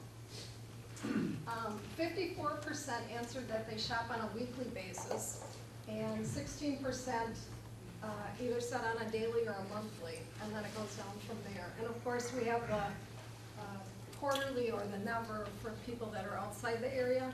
We had some people that are a fan of our Facebook page because they lived here at one time, but they don't come back and visit. So we also asked them what type of products they purchase. The largest response, and for this question they could answer as many places as they wanted to, but the highest was groceries. Household products was next in line, and then gifts was quite high. The next 2 in line would be convenience items and personal care. And these are just general numbers at this point. We asked them what do they enjoy about shopping in the Waupaca area. They really like the convenience, they like the friendly people, they like the personal service, they like the variety of unique shops that we have and the variety of shops. And they also, a strong answer was people like to shop where they know who owns the business. And I thought that was pretty interesting. What would encourage you to shop more regularly in Waupaca? The number 1 answer, and first off, I'm going to tell you, I'm only reporting the data. Don't get mad at the messenger. The number 1 was store hours. They're irregular. They don't know when shops are open. They're not open on weekends. They're not open on evenings. Any type of answer that you can put with hours, that was the top one. The other one, more options, some type of department stores. Walmart was probably a huge, huge response. But other large department stores like Target or Menards, those types of stores. The other large response was that they'd like to see more sales. They like a variety that they could find in larger stores. And then it goes from there, better prices, more stores. There were some comments about parking time limits in the downtown area. Some stores are not friendly and they're hard to deal with. I thought that was interesting. And then somebody also made a comment that they would really like a better understanding of what is offered in our stores. They're not really sure what everybody offers. And somebody said, no matter what you do, they're not going to shop any differently. What types would you like to see more of or that are missing?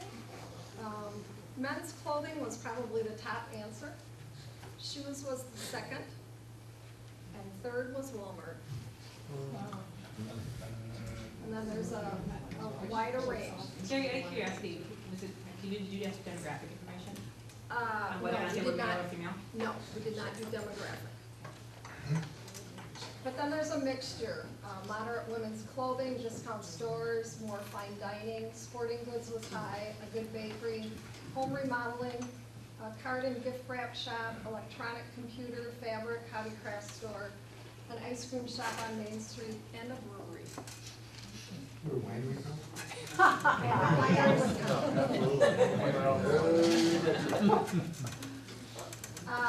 What prevents you from shopping here? Again, hours was the top answer that we received. Brands that are not available. Had a couple people that said they'll shop locally and they don't care what they pay when they need it. But if they're stocking up on something, they'll go out of town and stock up. They don't want to pay that higher price here. Can't find men's and plus size clothing, and then a lack of availability or selection. And then I think this is the last question we asked is, if you're not from this area, not from the local area, what encourages you to shop here? One was that because I work here, so I'm here, I'll buy my groceries, I'll buy my things because I'm working here, and then I'm gonna go home, which is outside the area. And the second highest one would be vacation home, or they rent a vacation home here.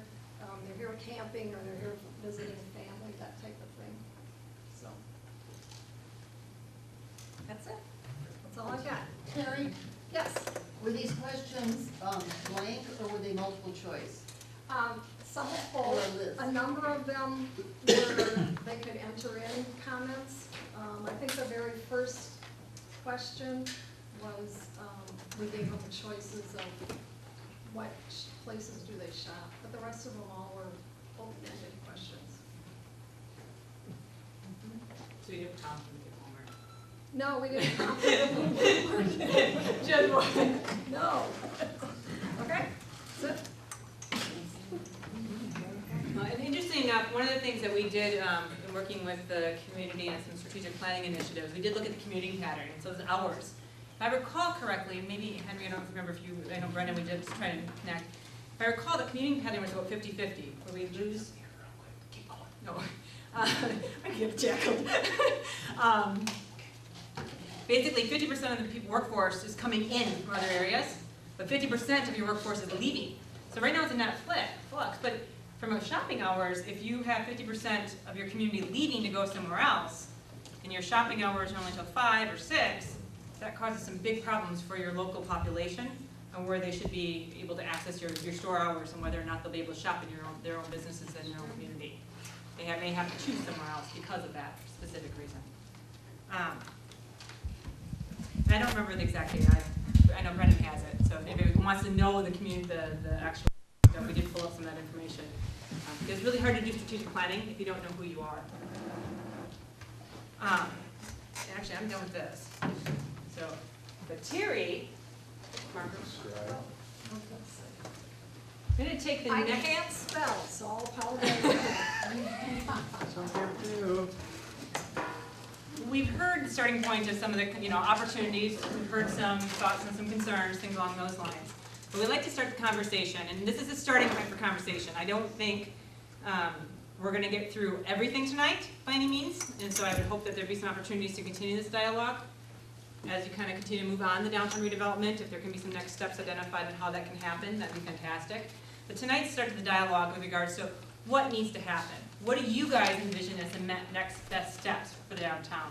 And I'm gonna look at it from the context of, Do one more time, Nolita. one more time? So I don't wanna be, There you go. One more. no. There you go. Got it. Turn the light off. But in the context of, what do you need, addressing the concerns, let's, if there are concerns, how do we pass those concerns and create the right opportunity? What needs to happen to address those concerns? And there may be a baby step, it may be a big step. We may have to whittle that down to create the baby step to get to that next point. We may have to drill down to that point, but there are opportunities. There are opportunities to build upon as well, and strengths that, again, if you're building off your assets, which you guys have some fantastic assets. You have amazing facades. You have a streetscape that's going to be undergoing through some improvements. You have a riverfront.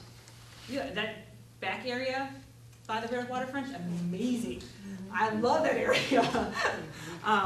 You have some great assets to build off of. So what do you guys envision, whether it be those key next steps? It can be from an organizational to say, hey, we need to work better together. It can be from a marketing standpoint. It can be from a physical infrastructure standpoint. It can be from a business recruitment, business retention standpoint. You guys are here. What do you guys envision being the next best thing, or next step that you guys need to take, one of the priorities that you need to take a look at? Just because you say it doesn't mean that it necessarily is your priority. I get that. You're going to come on the list. There'll be other priorities, but they're ideas that you have. So let's kind of build off those ideas. I think that those people who have time don't have money, and those people who have money don't have time. So how do you maybe network with these people to put them together?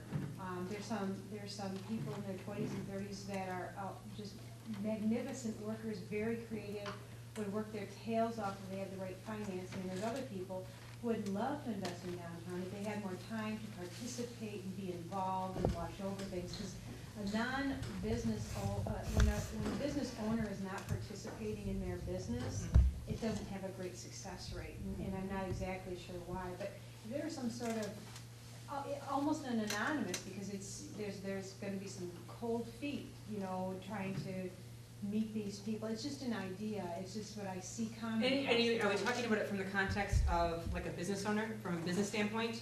Well, I don't know if there's a way that someone I know somebody who wanted to do a skateboard business, and I guess he does a bang-up job in other areas, but he has no money, but he's a lot of time, he's he would be a great person to invest in.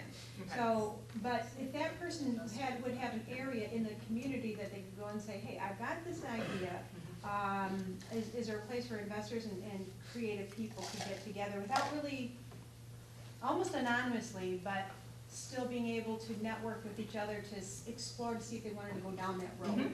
They saw a building one time, and we had considered possibly investing in them, and it just didn't work out. But I'm using it as an example. Yep.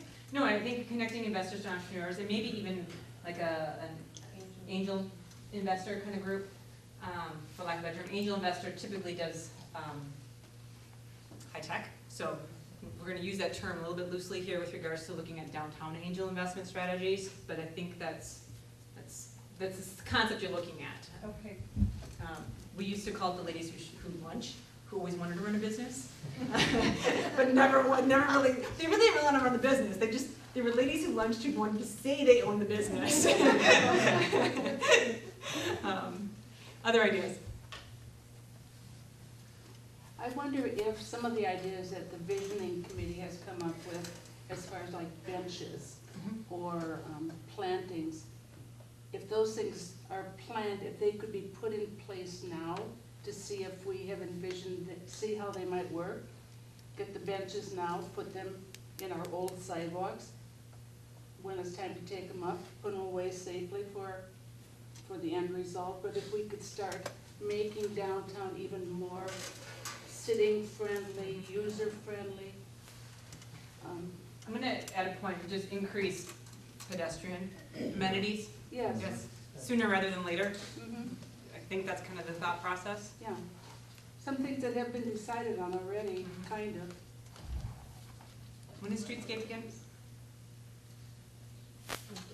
Well, we're trying to get the planning going and have some basis to go forward to maybe access some further grants for planning or CDBG funding as part of a project. Okay.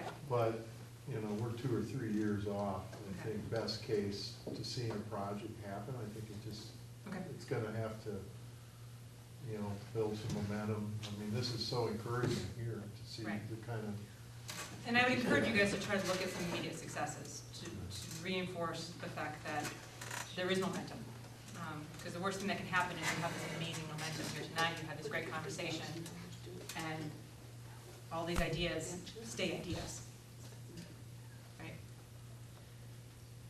This is, Whichever one wants to go, you can arm wrestle. Oh, you're at a disadvantage. I would never do that. Well, this is kind of off the wall, but at one point, we were talking about benches downtown and having people who have made Waupaca what it is, have a person.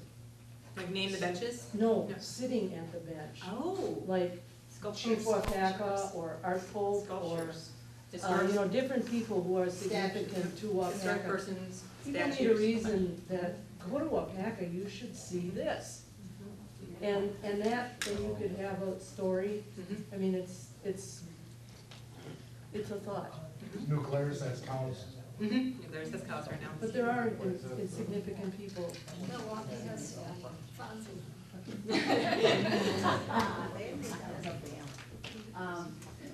And this is it's unfortunately not a solution, but it's a question of how we can encourage people to realize that there is a North Main Street.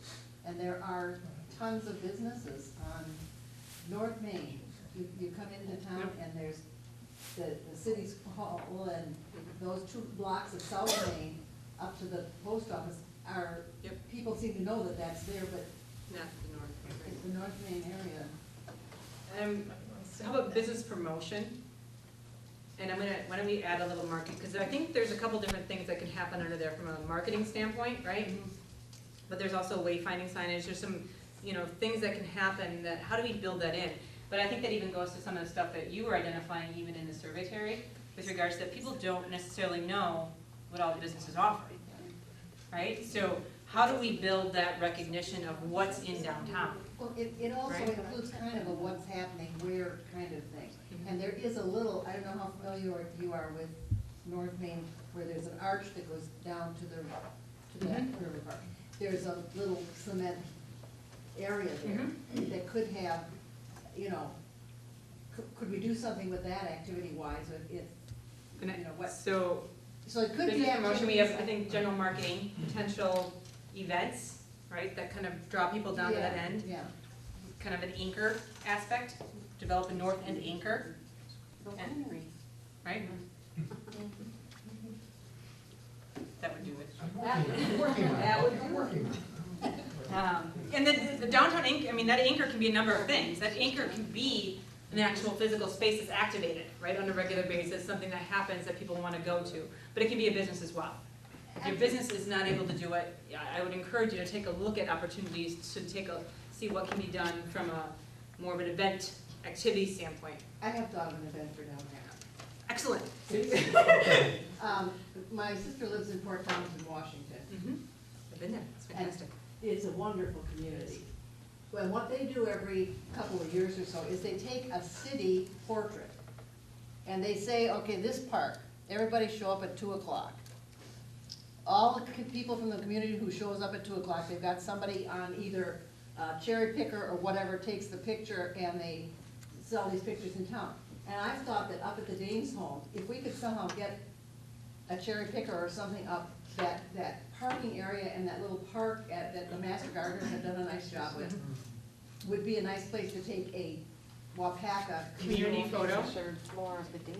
Port Townsend is also a Main Street community, by the way. They actually won the Great American Main Street Award. And they have no Walmart, and they have no big box stores. Well, and There's a place though, I mean, if you, I mean, you wanna create, you need to provide the opportunity for living in your community. And there are certain businesses that provide that living opportunity, that provide the general demand.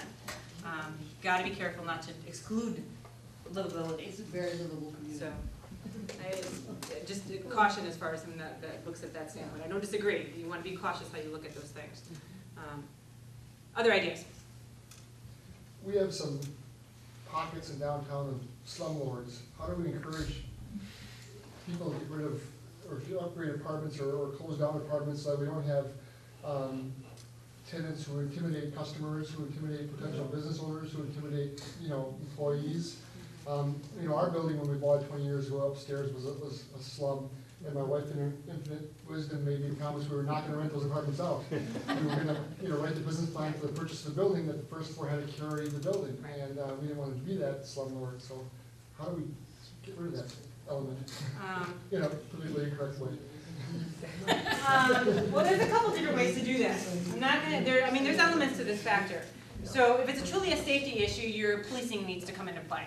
If it's truly a safety issue, your police need to come into play on that one from a safety standpoint.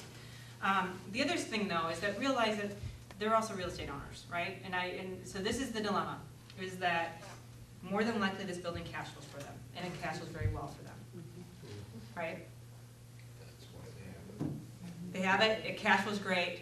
Realize that what is going to be a market share for what that person views as market affordability is going to be here. If it needs to be repaired, the price is going to be here, right? From somebody else that's going to come in to make that investment. What they're willing to pay is going to be down here. You're going to have a gap issue. And it's a natural gap issue, unfortunately, that, to be honest, is an appropriate gap issue. Again, it cash flows. So from an income appraisal standpoint, the value is going to be up here. But from a replacement value standpoint, it's going to be down here. I've seen carrot and stick approaches work in some of those situations where there's specific enforcement of building codes and other issues that might be prevalent with the particular building that might be run down and doesn't attract a very savory resident. And then on the other hand, having incentives available to help property owners make the kind of improvements that can upgrade the buildings to attract a higher quality tenant. And that's pretty much what you pretty much need to have hand in hand working together. Bill, but that doesn't necessarily mean money. Could it be just better building codes, more density? Well, the problem is, can you achieve it through regulation? when you're at a point where you have a dilapidated building that attracts a relatively Well, it's low, it's a low rent, and so then it's going to end up being, again, resident, yeah, and potentially also low retail either, too. I mean, you can get the bottom feeder retailers at that point, too, that are going to not necessarily have a business plan, that they have that unfortunate cycle of failure in a space, right? And so that type of low rent situation helps feed that as well, at times, right across the board. And typically, if you want the rent to be higher, you have to either invest in that particular apartment and add some value to the building, add some amenities in the surrounding area. Henry, I think from my personal experience, it's both. You need to be able to have, because you actually have a true financial gap issue. So you're going to have to figure out that financial gap issue. You touched on another point earlier. Sometimes the building needs a different owner too. And that's where, that's the gap. Well, and that's where you have to figure out how do you fill that gap. Experiences that I worked in a community that did believe in friendly condemnation. And we went through friendly condemnation on a number of properties and acquired the properties and then sold it off to somebody that was interested in doing that. That was one of the most critical ways of doing Broadway's redevelopment, was one of the acquisition of those key corners, right? Key nodal points that kind of redefine everything. We did work out a deal with the existing property owner. They got fair value, right? I mean, it's not that they didn't. There was an appraisal. They got fair value for what they wanted. A lot of business owners said, you know what? Yeah, I'm ready to get out of here anyway, kind of thing, in some cases, once they kind of start working on that. It's not an easy process. It's not an easy thing to digest at times. But figuring out, okay, what's a reasonable sale? I did negotiate a deal where we had a building like this, no tenants, #1 corner in all of the downtown. It was in another community, and no tenants. Guy used it for storage, and his vision of rehabbing it was to take a Dremel and clean each brick with a Dremel, which is not the standard. By the way, anybody that's doing historic preservation, that is not Secretary of Interior standards to clean brick that way. But he refused to, and he could not get it, but his value was here. He had it up here, it was a gorgeous building, he had bought it for cash, he viewed it up here. We were able to work with kind of a local guy who he trusted to actually buy the building, but it was kind of building that relationship between the two to kind of get that, to be able to work out. It is now under renovation right now, which is fantastic, using tax credits to kind of get that building, and he's going to expanding his business into that location as well. So it can be done privately, but it takes work. It takes somebody hand-holding through that process too. So you almost want to have a dedicated person that can actually build that trust as well. And that may vary depending on who that person is, right? I mean, it could be Henry, it could be Brennan, it could be Terry, it could be another business owner. It could be a real estate agent that helps kind of balance that. We recommend just moving the welding business, it's a great business. Highly recommend that as well. One of the things that you had mentioned, and I'm not a business owner, so if I'm speaking on attorney at this time, I hope to be, so, but you were talking about not having people live downtown, but you said that's part of some of the vibrance of that area, so the renovation, I mean, are you envisioning like a small apartment in the middle of it, or just the upper rooms again? I mean, what is that? You have to look at a little bit of zoning code. I would make a case that you need to understand your market. Mixed use is I think, an important piece. I mean, eyes on the street, 24/7 is the best way to build sustainability within your community. And it's historically been one of the best things to do, is to make sure that there are eyes on the street at any time. It builds safety, it builds trust within the community as a whole. So I'm not a huge fan of putting residential on the first floor. Okay, that was good. Right? What I was wondering. That being said, there are some spaces though that may justify that, and more so on the backside, where you have most retailers only need about 1,800 to 1,000 square feet on their own, right? And so most downtown storefronts though were designed for 1,500 or 2,500 square feet, and sometimes bigger. When you ask a retailer who's starting out to take on double the amount of space that they truly need in their business plan, that's double the overhead, double the risk. And what ends up happening, unfortunately, is they overcapitalize on that front side, which means they're buying more product, they're trying to make sure they look full, and then the turnover's not fast enough. So as a customer, we get frustrated, because we like turnover in stores. Those are good things. Psychology tells us we like to see new things, right? And the other side, though, is then they don't fill a store, right? So they keep their what they were going to buy as their initial product, as the existing product, and then all of a sudden, they look sparse. And then we don't like that either. So I mean, from a consumer standpoint, we define that. So in the cases where there are some buildings that you may have some bigger spaces, figuring out that, that 5,000 square feet, if you really want retail on that front side, what's happening on the back side? And so that goes to your zoning though, because most zoning does not allow residential on the first floor. Well, most cities don't allow residential on the first floor. I would guess that Waupaca's is built that way. I have a couple of communities that have residential on their first floor, which is problematic for them. They're actually trying to figure out a way to transition that so that it's not becoming the norm, because it creates a break.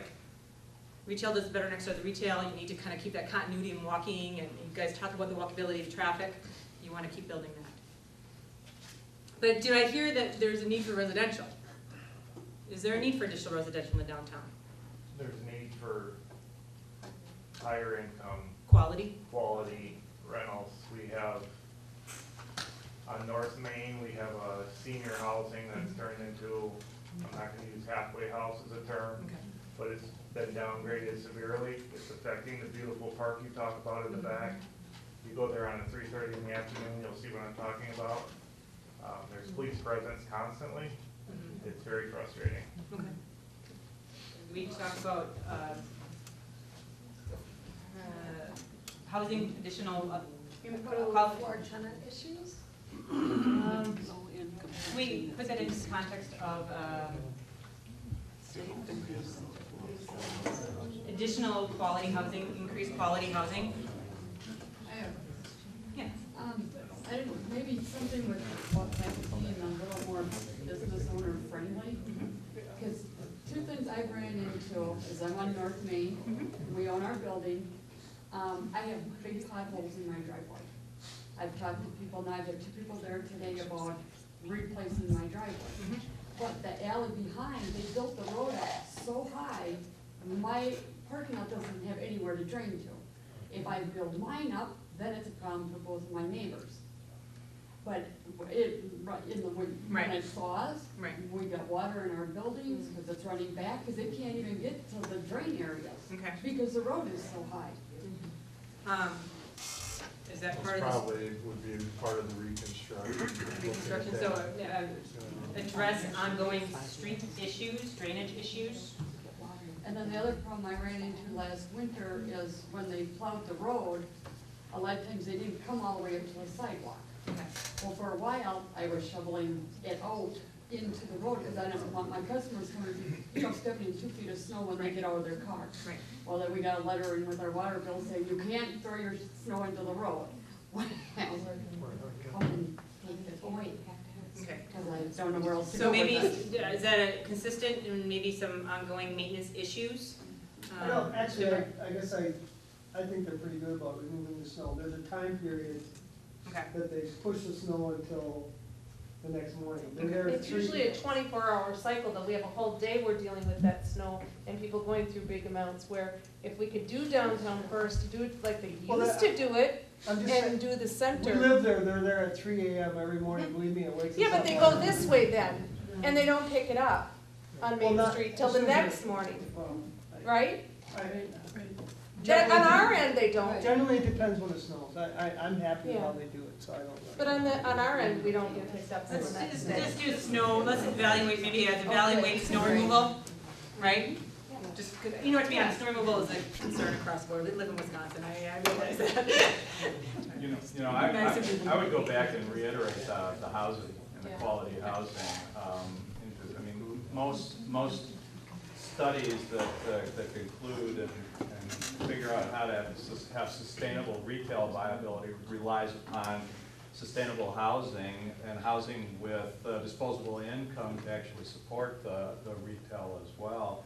And this town, you know, as a partial outsider, is such a livable community that it could really offer some interesting housing options. You guys just conducted a housing study, correct, Jim? Yeah.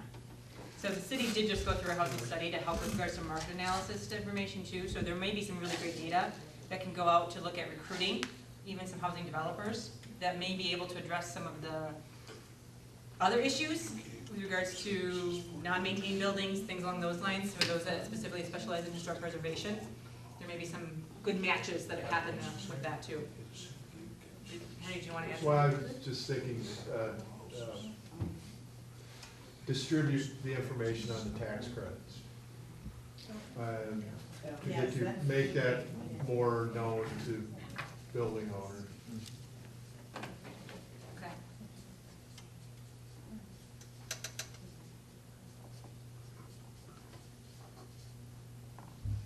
I'll only make one other comment, and that's that the backsides of the Main Street buildings have some real potential and some real need to be upgraded, particularly on the riverside. I agree with that. That could be spectacular, but even on the other side, there's an opportunity. And one of the things that I'm absolutely amazed is because I've never been in a meeting like this with a group of downtown where the #1 complaint wasn't there's not enough parking. And I haven't even heard that tonight. which I think is actually pretty interesting. Yeah. And It is a yeah, I think it's pretty interesting.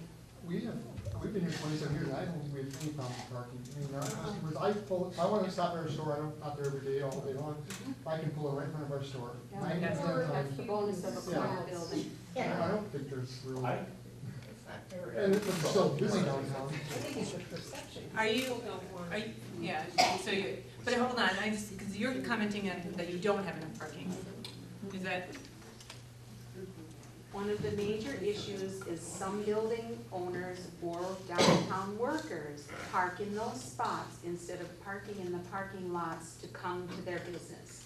And it is not, I mean, it all comes down to dollars because it is not You're not creating the turnover. consistently metered or not consistently ticketed. You know, I bought a building, I purchased 2 buildings downtown, I bought them each, knowing that I had good parking. That was critical for my business coming, going, coming, going, coming, going. So it's not a huge problem, but even with a building that has very good parking potential, it can be occupied by people that really shouldn't be there as many hours as they are. And are you, when you're coming on perception, is that from a standpoint of customers? Customers, if Okay. they can't park right in front of your store, you know, I mean, okay, if you go to Kmart or wherever, grocery store, you have to walk. There's some fantastic studies out there that people will walk further, as long as they can see the doorway. The number one thing is that they want to see the doorway, right, of that business, and that's a very critical point. And in our downtown, though, it is hard crossing streets, so if they have to park on one side of the street and cross, it's hard. And so a couple ideas out of this from the standpoint of looking at, one I think is an enhanced pedestrian crossing, right? I think there's some easy safety things that can happen from that standpoint, so that piece of it. They're easy ones. But the city kind of, a little bit, in the planning process is kind of fighting that because of snow removal issues and things like that. So. Well, there's that give and There's take. I the mean, rub. there's other ways to get, I mean, to kind of, again, that traffic calming aspect. There's some ways to enhance that pedestrian connectivity. It should be more the, not parking, but connectivity, connection, crossing. Right, parking, crossing. But then the other point that I'm thinking that might be another option is that if there are It's been a long day. And an early morning. the point related to appropriate parking usage. Yes. So making sure that there is those appropriate parking usage at that time. One of the communities I worked in actually created parking agreements between all the business owners, got rid of all the meters. And in order for us to be able to accomplish that, we had all of the business owners go under basically contractual agreement, memorandum of understanding between each other, to say we will not park in the street. We will use different lots, we will use our back area, we will not park in the street. We promise, we will self-police, we will not do this. To date, it's gone, and it's been 8 years, it's gone phenomenal. When we hire an employee, one of the rules is he's got to park in the parking lot. If you catch him parking other than the parking lot, you get one warning and then they're fired. Okay. And we're real firm on it. We have a major problem with parking around the True Value Hardware store. I can see that. Tomorrow morning you can go out there and I can tell you there'll be 10 vehicles there. A lot of them are from the middle of South Main, parking somewhere from the other side of South Main. And I can go right down and name every one of them. And they're there. See, you brought up the 4-letter word. But I don't complain because it don't do no good. No, but I think again, addressing those parking, you know, the appropriate parking usage, right? That we want to make sure that we're doing that and coming up with a mechanism for that, whether it be a memo of understanding, whether it be more enforcement. I mean, there's a number of ways that that can be done. Again, I think you have to break that down into baby steps of what works best for you guys. A question to Henry, is there any thought to not leasing the parking on North Main lot, the parking lot to Hanson's? That is not, that lease is expired, Mike, so it's open. Now, are they parking some cars on there? That might be, I don't know, but we did not renew that lease. Is everybody aware of that? Well, maybe we need to put something out on it, but. I mean, does customers know where to park? Do they know where it's comfortable pedestrian We parking? put some signage up, and my guess is, like anything, people just get immune to it. Signage is a very critical wayfinding where's the customer That parking. parking lot at Dane's home is redeveloped, it's gonna be pretty critical, But if for it that. were more pedestrian friendly, I don't think people would mind walking a little bit, or crossing the street. Sure. And it would encourage them to shop, you know, the whole length of Main Street. I'm not so sure people want to park in that parking lot if they have to walk by that house to We get have to a that. number of people that park in the Chambers lot, and they'll actually come in and say, is it okay if we park here while we walk Main Street? And we obviously say yes, so I think just making people aware of the parking is probably a big part of it.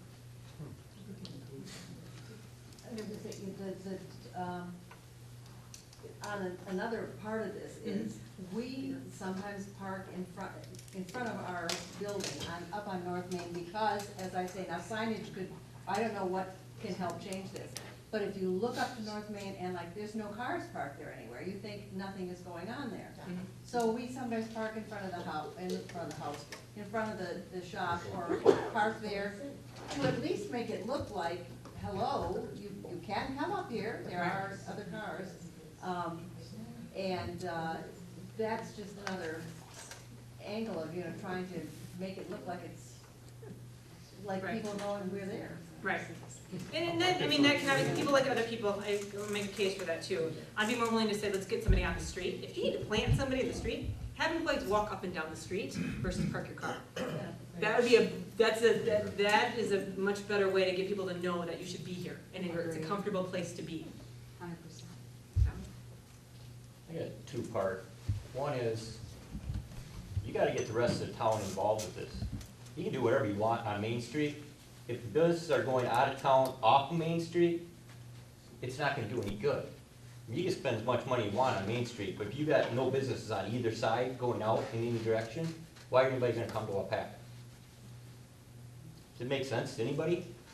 Or are we all just blind on Main Street here? Has anyone left Main Street and gone somewhere else? I'm not saying left Main Street, I'm saying people coming into town to shop on Main Street, if there's nothing else than just Main Street. Bringing more business. Okay. And I'm gonna take 2 points though, because I think you wanna build up more demand for the area, right? So let's take a look at that market analysis. Terry's identifying some things in her survey. And not lose the demand that we have outside. Correct.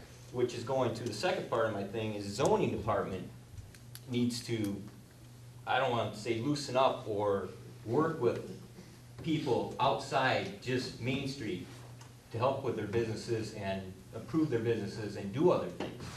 I've been running with battle with the city right now myself. Okay. I know he has too. I want to revitalize Main Street too, because people that come to my shop will go up on Main Street, they will shop uptown, they will go to the diner and whatever. But if I'm not there, them few people I do get sent up onto Main Street aren't gonna be on Main Street. I think the whole community's gotta work together here. So I'm gonna point, I know you're going through a zoning review as well. I know that was one of the things you were working on, correct? The Planning Commission started to. You started looking at some of the zoning code just to kind of unify that as well as the permitting process and things along those lines, correct? It's on the strategic plan to look at those things. Yes. So. Right? Yeah, and it's community-wide, right? Yep, so that's It's one thing, not so. just downtown. There's, zoning review, permitting update kind of thing, just to make sure that's all right to what it should be. But I also think going to that community component, and I agree, I mean, as much as I know you may not have attended necessarily, but one of the pieces, as much as your businesses are here, getting the community involved, I mean, they're your customers. They're your people that, when you're trying to rally them for other support and things like that, that they like to shop where the people they know. Building that relationship within the community is very important. So how can the community fit within your vision? How do they fit? What's their role? Should be probably a good discussion that would be good to have for all of you.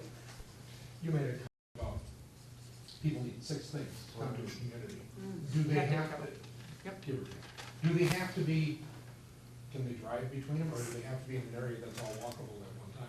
No, but can drive it. So, I mean, again, looking at that, and again, it doesn't necessarily need to be businesses either. Think of activities that may be done, right? So kayaking, things like that might be an activity. So what are they gonna do after they do that, right? What's So gonna I be? guess what I was saying, some of those 6 could be in those corridors trying to move it up. Correct. Correct. Yeah, but then if you have them on the corridors, so, and I'm gonna use Walmart, just for lack of a better term, just as a general comment. You have a draw. Anago has the northmost fleet farm, right, in the entire state. Anago, so the Anago pulls from Vilas County, they pull from Upper Michigan to come to Anago for Fleet Farm. So one of the most critical things that the businesses in Anago need to do is to market themselves to the employees of Fleet Farm, right? To say, hey, this is what we have in our community, this is what we have downtown. If somebody's looking for a restaurant, don't send them to McDonald's, send them, we've got these restaurant lists here. This is where they can go in our community, right? This is where you can kind of build that relationship. Make sure that the people that are coming as that draw they know of what is in downtown, what's the opportunity. So again, I'm not necessarily a huge fan of flyers and pamphlets because they change quickly, but knowing the list of what is offered in downtown kind of comes in a very important piece. And maybe that's something. Include that as like customer service type training? Customer service training for the rest of the community. I mean, if you have these draws in your community already, so you're kind of a draw already, and your outside businesses don't know what downtown has to offer, and the employees don't know what downtown has to offer, that's a challenge. I would also, I don't know if there is a flyer of downtown, what downtown offers. There is, there's been for Okay. about 6 years. Excellent. 54 plus business. You know, making sure that those are in very, high draw places, including other retailers that you may not necessarily say, I like that retailer, but that's still a draw within your community. Other, Should the zoning review include business friendly?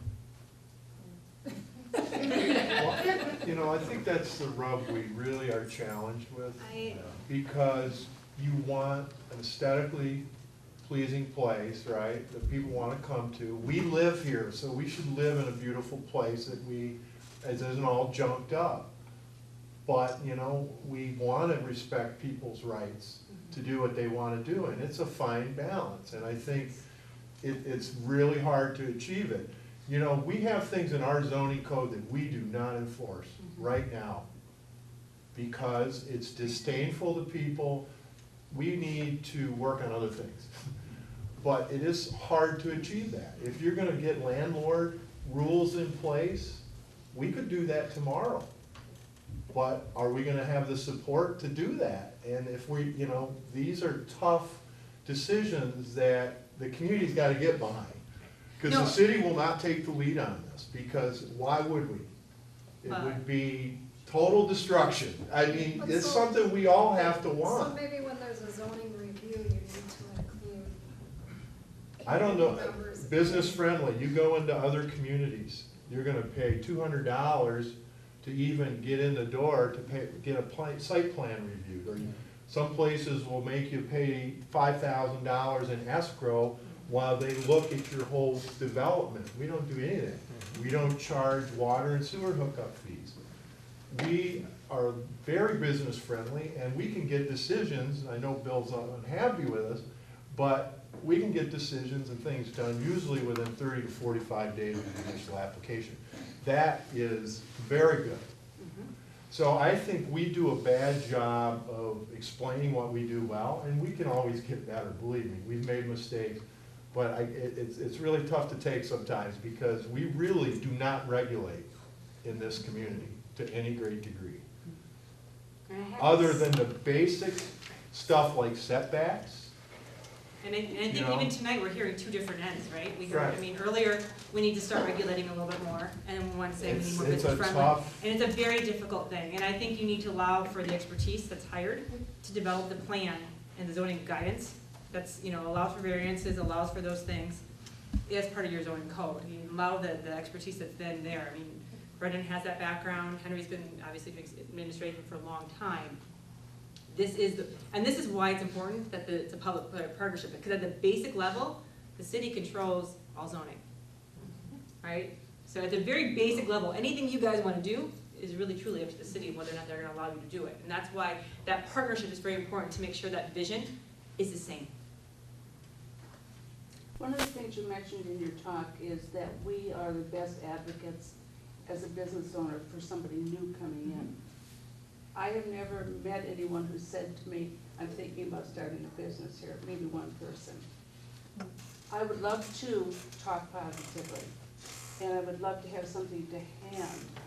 Is there a packet of information, no matter where a person goes, whether they go to the chamber, to Brandon's office, or to Henry's office, or to the library, or maybe to some of us, who just have email addresses or phone numbers? If you're interested in a loan about historic buildings, here's who you contact. If you're interested in small business loan, here's where you would contact. And we can all talk positively about why we like being on Main Street, but I don't have any of those details. Do you guys have a recruitment sheet? Who is the point person? For recruitment, who's the point person? Somebody comes to your community? It's kind of both of us. Okay. That's on one of the tasks for the I know, strategic it's on, plan. if I recall, it was on the task of creating that sheet. So you want to add that there, create the recruitment sheet. And I think you're going to have two different ones. One for greater community perspective, but I think you may also have one for downtown. Because I would think someone might say, you know, that building 3 doors from you, I'm looking at that. I'd like to be able to tell them why they should continue to look. Right. Does anybody have a list of what's available in downtown? There you go. Okay. I know, that's hard to maintain. I don't, It is, it's very hard to maintain. But we normally try to keep up on what's available and But just another call question out. is, just your question right now is, how do people know that Terry has the list? Well, and that's, I think, even you knowing that if somebody comes to you, or you know somebody, you know, one of the things that you may go to is, you know what, this business would be perfect in our community. You know, you go out and visit other places, right? You know, knowing that there's a point person, whether that be Terry or Brennan, you guys need to kind of, I think, identify that point person that everybody knows who's that initial point person for them to go talk to. And maybe it's both. I mean, you guys work very well together as a whole, so, but there's that conversation that needs to happen. You don't want to, you're pointing fingers, you do it. But maybe even identifying that point person, identify and promote point person for recruitment. You know, knowing places that are available, when we bought the building last year, we did look at one building and then we asked a real estate lady, we said, well, are there any others? And we walked down the one we got now and she goes, well, I think this one is. Okay. And then she said, who bought it? My husband actually called him and he goes, well, what did they mean? They think they know. I've had it for sale for how long? And after we bought that, the guy next to us talked to us and he said, well, you could have bought my building. We're like, well, we didn't know yours was for sale. That is the dilemma. No, that's a huge dilemma that I think in almost all real estate is that there's always the right price, right? Every building is for sale for the right price. But these were for sale for a while, and they're like, why didn't anybody tell you? But they may not have been. I mean, depending on the signage, depending on all those things, if they're trying to sell it on their own, to be honest, there's buildings that are, you know, it's not feasible to do either. Everything's for sale for the right price. You can talk to somebody and kind of come up with that, right? So, but it's truly getting to know that. I think that's probably one of the biggest dilemmas in a lot of real estate development is that you don't know really what's for sale and what's a reasonable price. Because even they can't identify what's a reasonable price to them sometimes. Well, tell me an offer. Give me a range. What are you looking at least? But there's part of that discussion, again, in building that trust with the property owners and things like that too. So. I would go back to the zoning review, and is it not reasonable that if it is a law in this zoning review, let's enforce it. Let's put what we put down or what is decided and how that has come about. Can we all agree that those should be enforced? And if they're not going to be enforced, let's take them off. Then you will shut Then Main we Street know down. going in Just shut the that whole this is the community way down. it is, and if you comply, all right. If you don't, then you need to comply. I don't think that's unreasonable. And I think And I mean that review. in your favor. Not at all. If Nobody there's likes something that I haven't been, you know, whatever, I'm gonna be the one that will toe the line. I will. It's the way we are. Let's put a review first. I don't disagree. Yes. I mean, you need to have enforcement because without enforcement, you're going to struggle. But let's make sure the zoning code does fit with the expectations Agreed. of everybody as well. Agreed. I mean, I think enforcing it now might be hope- problematic. Agreed, and that's why I say the zoning review, as this process goes forward, let's see if we can't bring a greater balance to being pro-business, and yet what those codes are,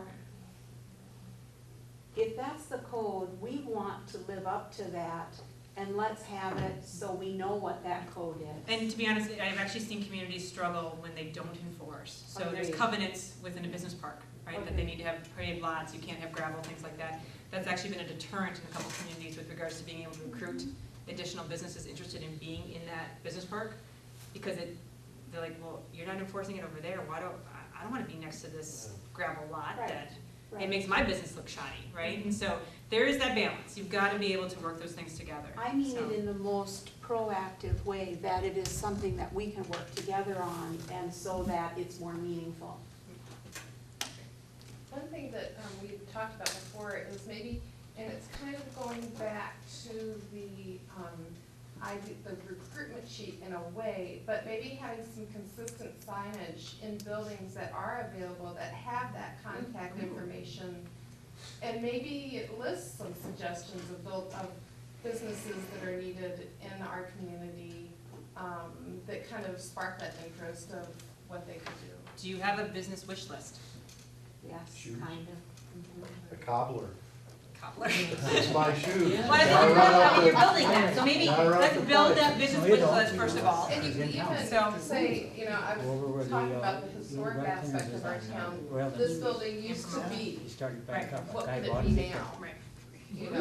One of the, Ripon actually has inside all of their empty storefronts, You bought this yours? building is not empty, it's full of opportunities. Exactly. And then it has the Main Street Program logo, so that they know that there's another point person. It doesn't take away from the real estate agent, because the real estate agent plays a very important role. We don't wanna, you know, Right. and so they don't want that feeling of competition anyway, but there's a resource there with regards to a point person to promote the area.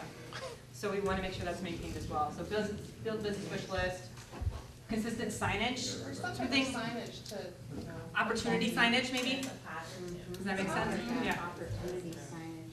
Something that, too, when you were talking about that list of things to do, I think it's a good thing as a business owner to take with you. Because when you go to a store in a different community, in a different area, and you think this would be a good fit for Waupaca, you need to be talking to those people while you're there. Because what reason do they have to come to Waupaca unless you invite them? So you'd be your ambassador as you're going out. When I started my business in Appleton, before I came up here as in Chicago, I went to this, I can't remember the name of it, but I worked in conjunction with the Small Business Association, but it was a bunch of retired business owners. Score. Score. Do we have a score? Yes. You Yes. do, I didn't know that. Okay. No. It's actually a part of the UWSP Students Point. Well, and so, I mean, from a business standpoint, going to this point though, are you familiar with all the resources you have available as an existing business owner? Right. I mean, the because- SCORE, It SBDC, was because of things school along that those I lines? opened up my business in Appleton, I've been there 11 years. So, and plus it was ADI, Appleton Downtown Incorporated. I was actually gonna go out by the main mall, Okay. and between the two people, I was convinced to be down there. Bob, that were over there. Bob, no, I don't remember the name. It was Jennifer Allen. Jennifer, Yep, yes. Jennifer Allen. EDI, yeah, oh yeah, she was here. Wasn't she, she was a PACA, I think, for a while.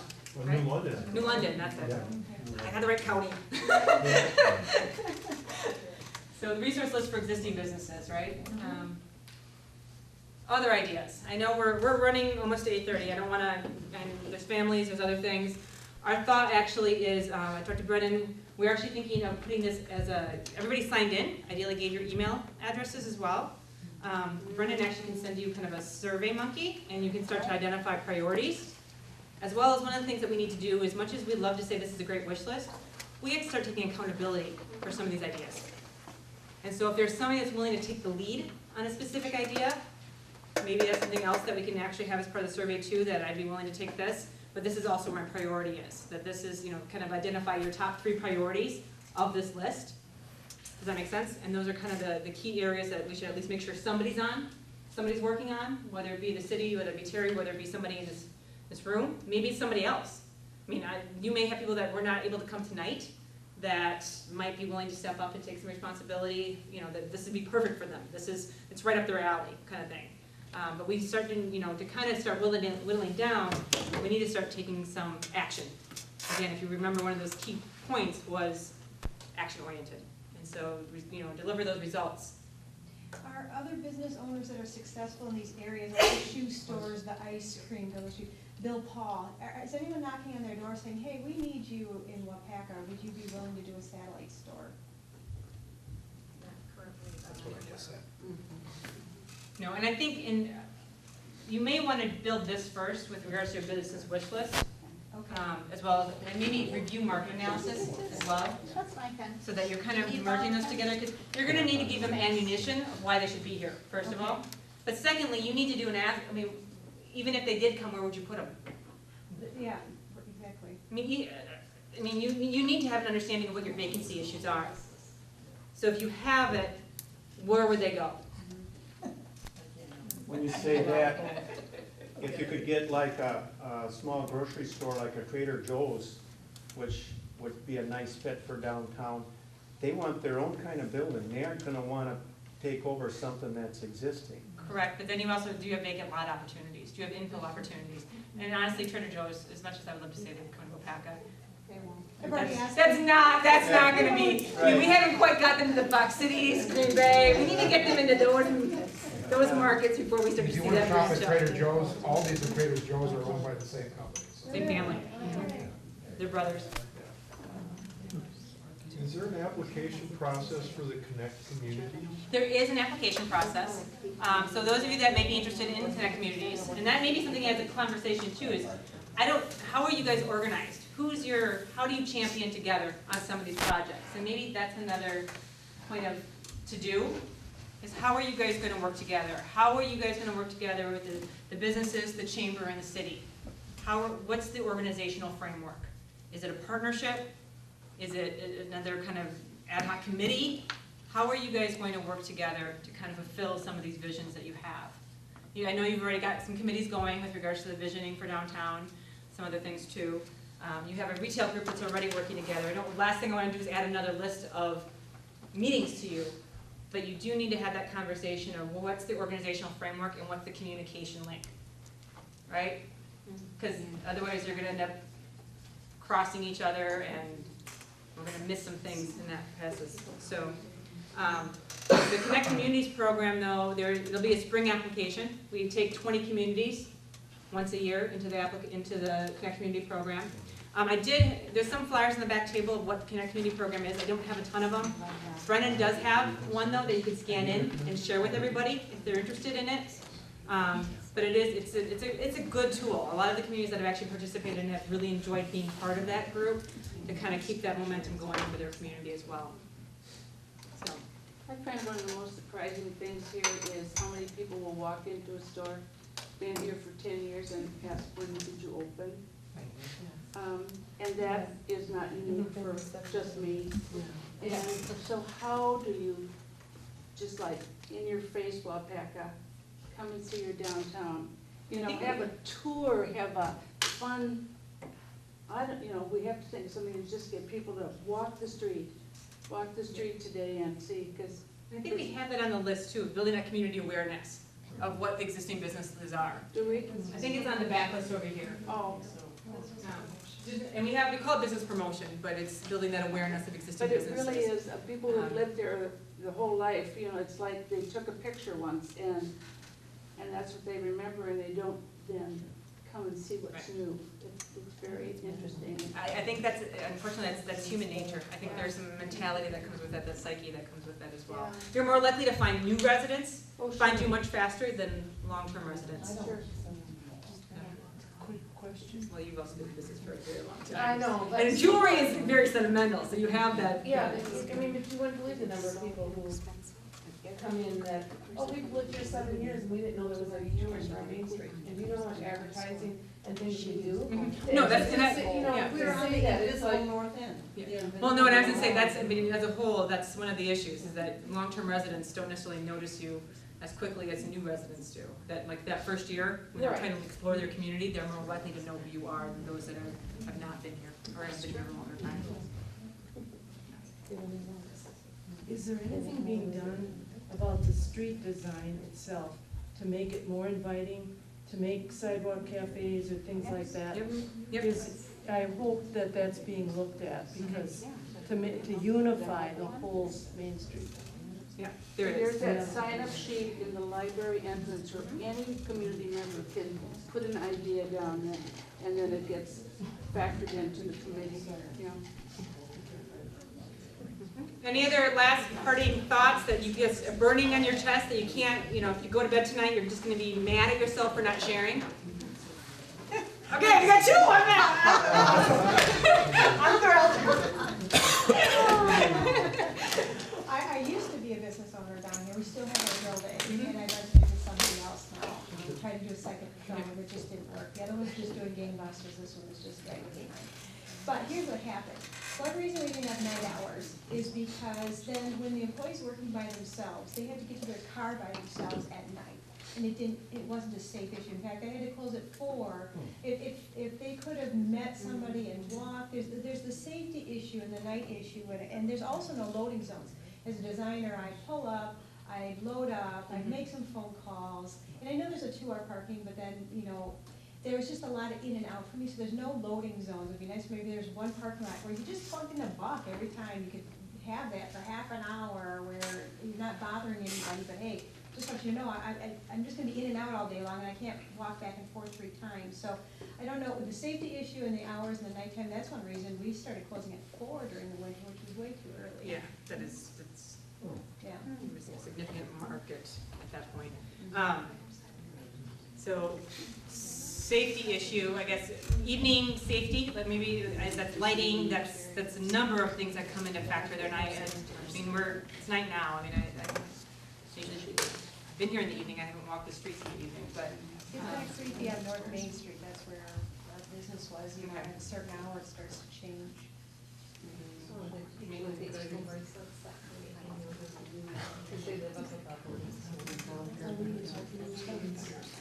Yeah, and maybe that's an evaluation. Yeah, it's a good market opportunity. Henry? Could I challenge this group to come back and actually go through a process of figuring out how we're gonna organize? Because what you basically are leaving us with now is Brennan, Terry, City, what are we coming up with? And I just don't, I'm just speaking for myself, I think it's gonna be a lot more successful if you guys lead it and we can help facilitate it. The chamber included. I mean, this is all our stuff, and I don't know that it's something we're gonna hit the mark correctly on. I mean, this group's a nice size. I mean, if we could get everybody back in a month and say, okay, how are we gonna work, what are the issues? And think about how we organize that discussion and not be thinking about what's the next step, because I don't know how we. I would encourage you to do that meeting, but I would still encourage you to prioritize what you think needs to happen as well. Because that can also assist in what your organizational framework will look like too. Because sometimes you need those pieces to understand, what are you going to be doing? As an organization, what are your priorities? And that will help you organize who needs to be on that, who needs to lead it, who needs to be there as a regular basis, who's kind of that partner on the side as well. Does that make sense? Maybe report out that prioritization at that meeting and then figure out responsibilities. Because my fear is it's going to fall on the chamber and the city only. And the chamber, you know, is got certain staff, we have certain staff. Do we expect, I don't know, I think that's a big burning question for me, is how do we divvy up the work? Right. And be successful. Henry, maybe we could ask how many people have come to the Waupaca King and in between meetings? How many of us are active participants in that? And we could raise our hands of people who come to the meetings, because that certainly is a group that's been in existence. If it's, and the only concern I would have, it's only retailers, be careful that we don't exclude It other is people. only retailers, but it's one group Right. that has been around for some time.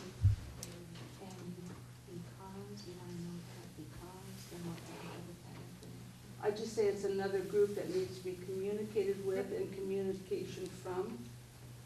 But we're all full-time business owners. It's not like we're not busy. Nope. And again, this goes to that partnership. You've got to figure out that partnership and what that organizational framework and communication link is. It doesn't necessarily mean that you're adding meetings, but maybe it's a communication tool that this is, okay, we divide up tasks, we divide up responsibility, we're taking this on, it's gonna be a combination of everybody. But we're gonna communicate back and forth of what the status is and how we're communicating out to everybody else, to other businesses, things along those lines. Okay, one question again, you said North Main Street isn't gonna be worked on for 2 years? Well, I just, you know, it's financing, it's, if we go for some grants, we certainly want to try to do that, and that would help the Well, I'm cost. just- We got to determine, we'll probably have 6 months of discussion to figure out the level and type of project. This visioning committee, right, it's probably got another 3 months of work. So, I'm just wondering, because of my back driveway, Yeah. I mean, it's a skating rink. I'm gonna have to get somebody in there to fix it.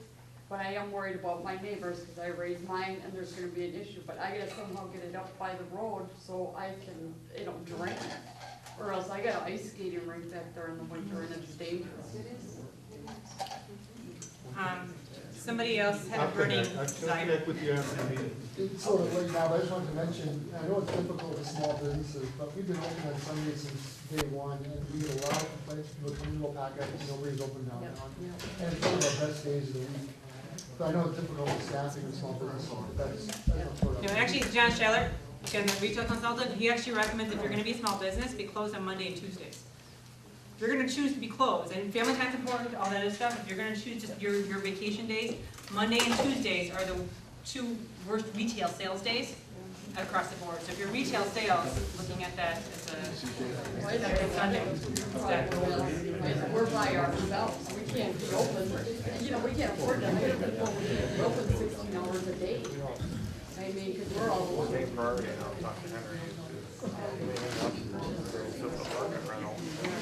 It's scary down there. All right, we are losing everybody. So next steps, this will all go in a survey. Brendan will get that out. We're going to try to regroup with regards to having a conversation on organization and communication. Because again, this is a big group too. So you're going to want to figure out how that all works together. And then from there, amazing things in downtown, right? Thank you, everybody. Thanks for hosting. Thank you very much. Anytime.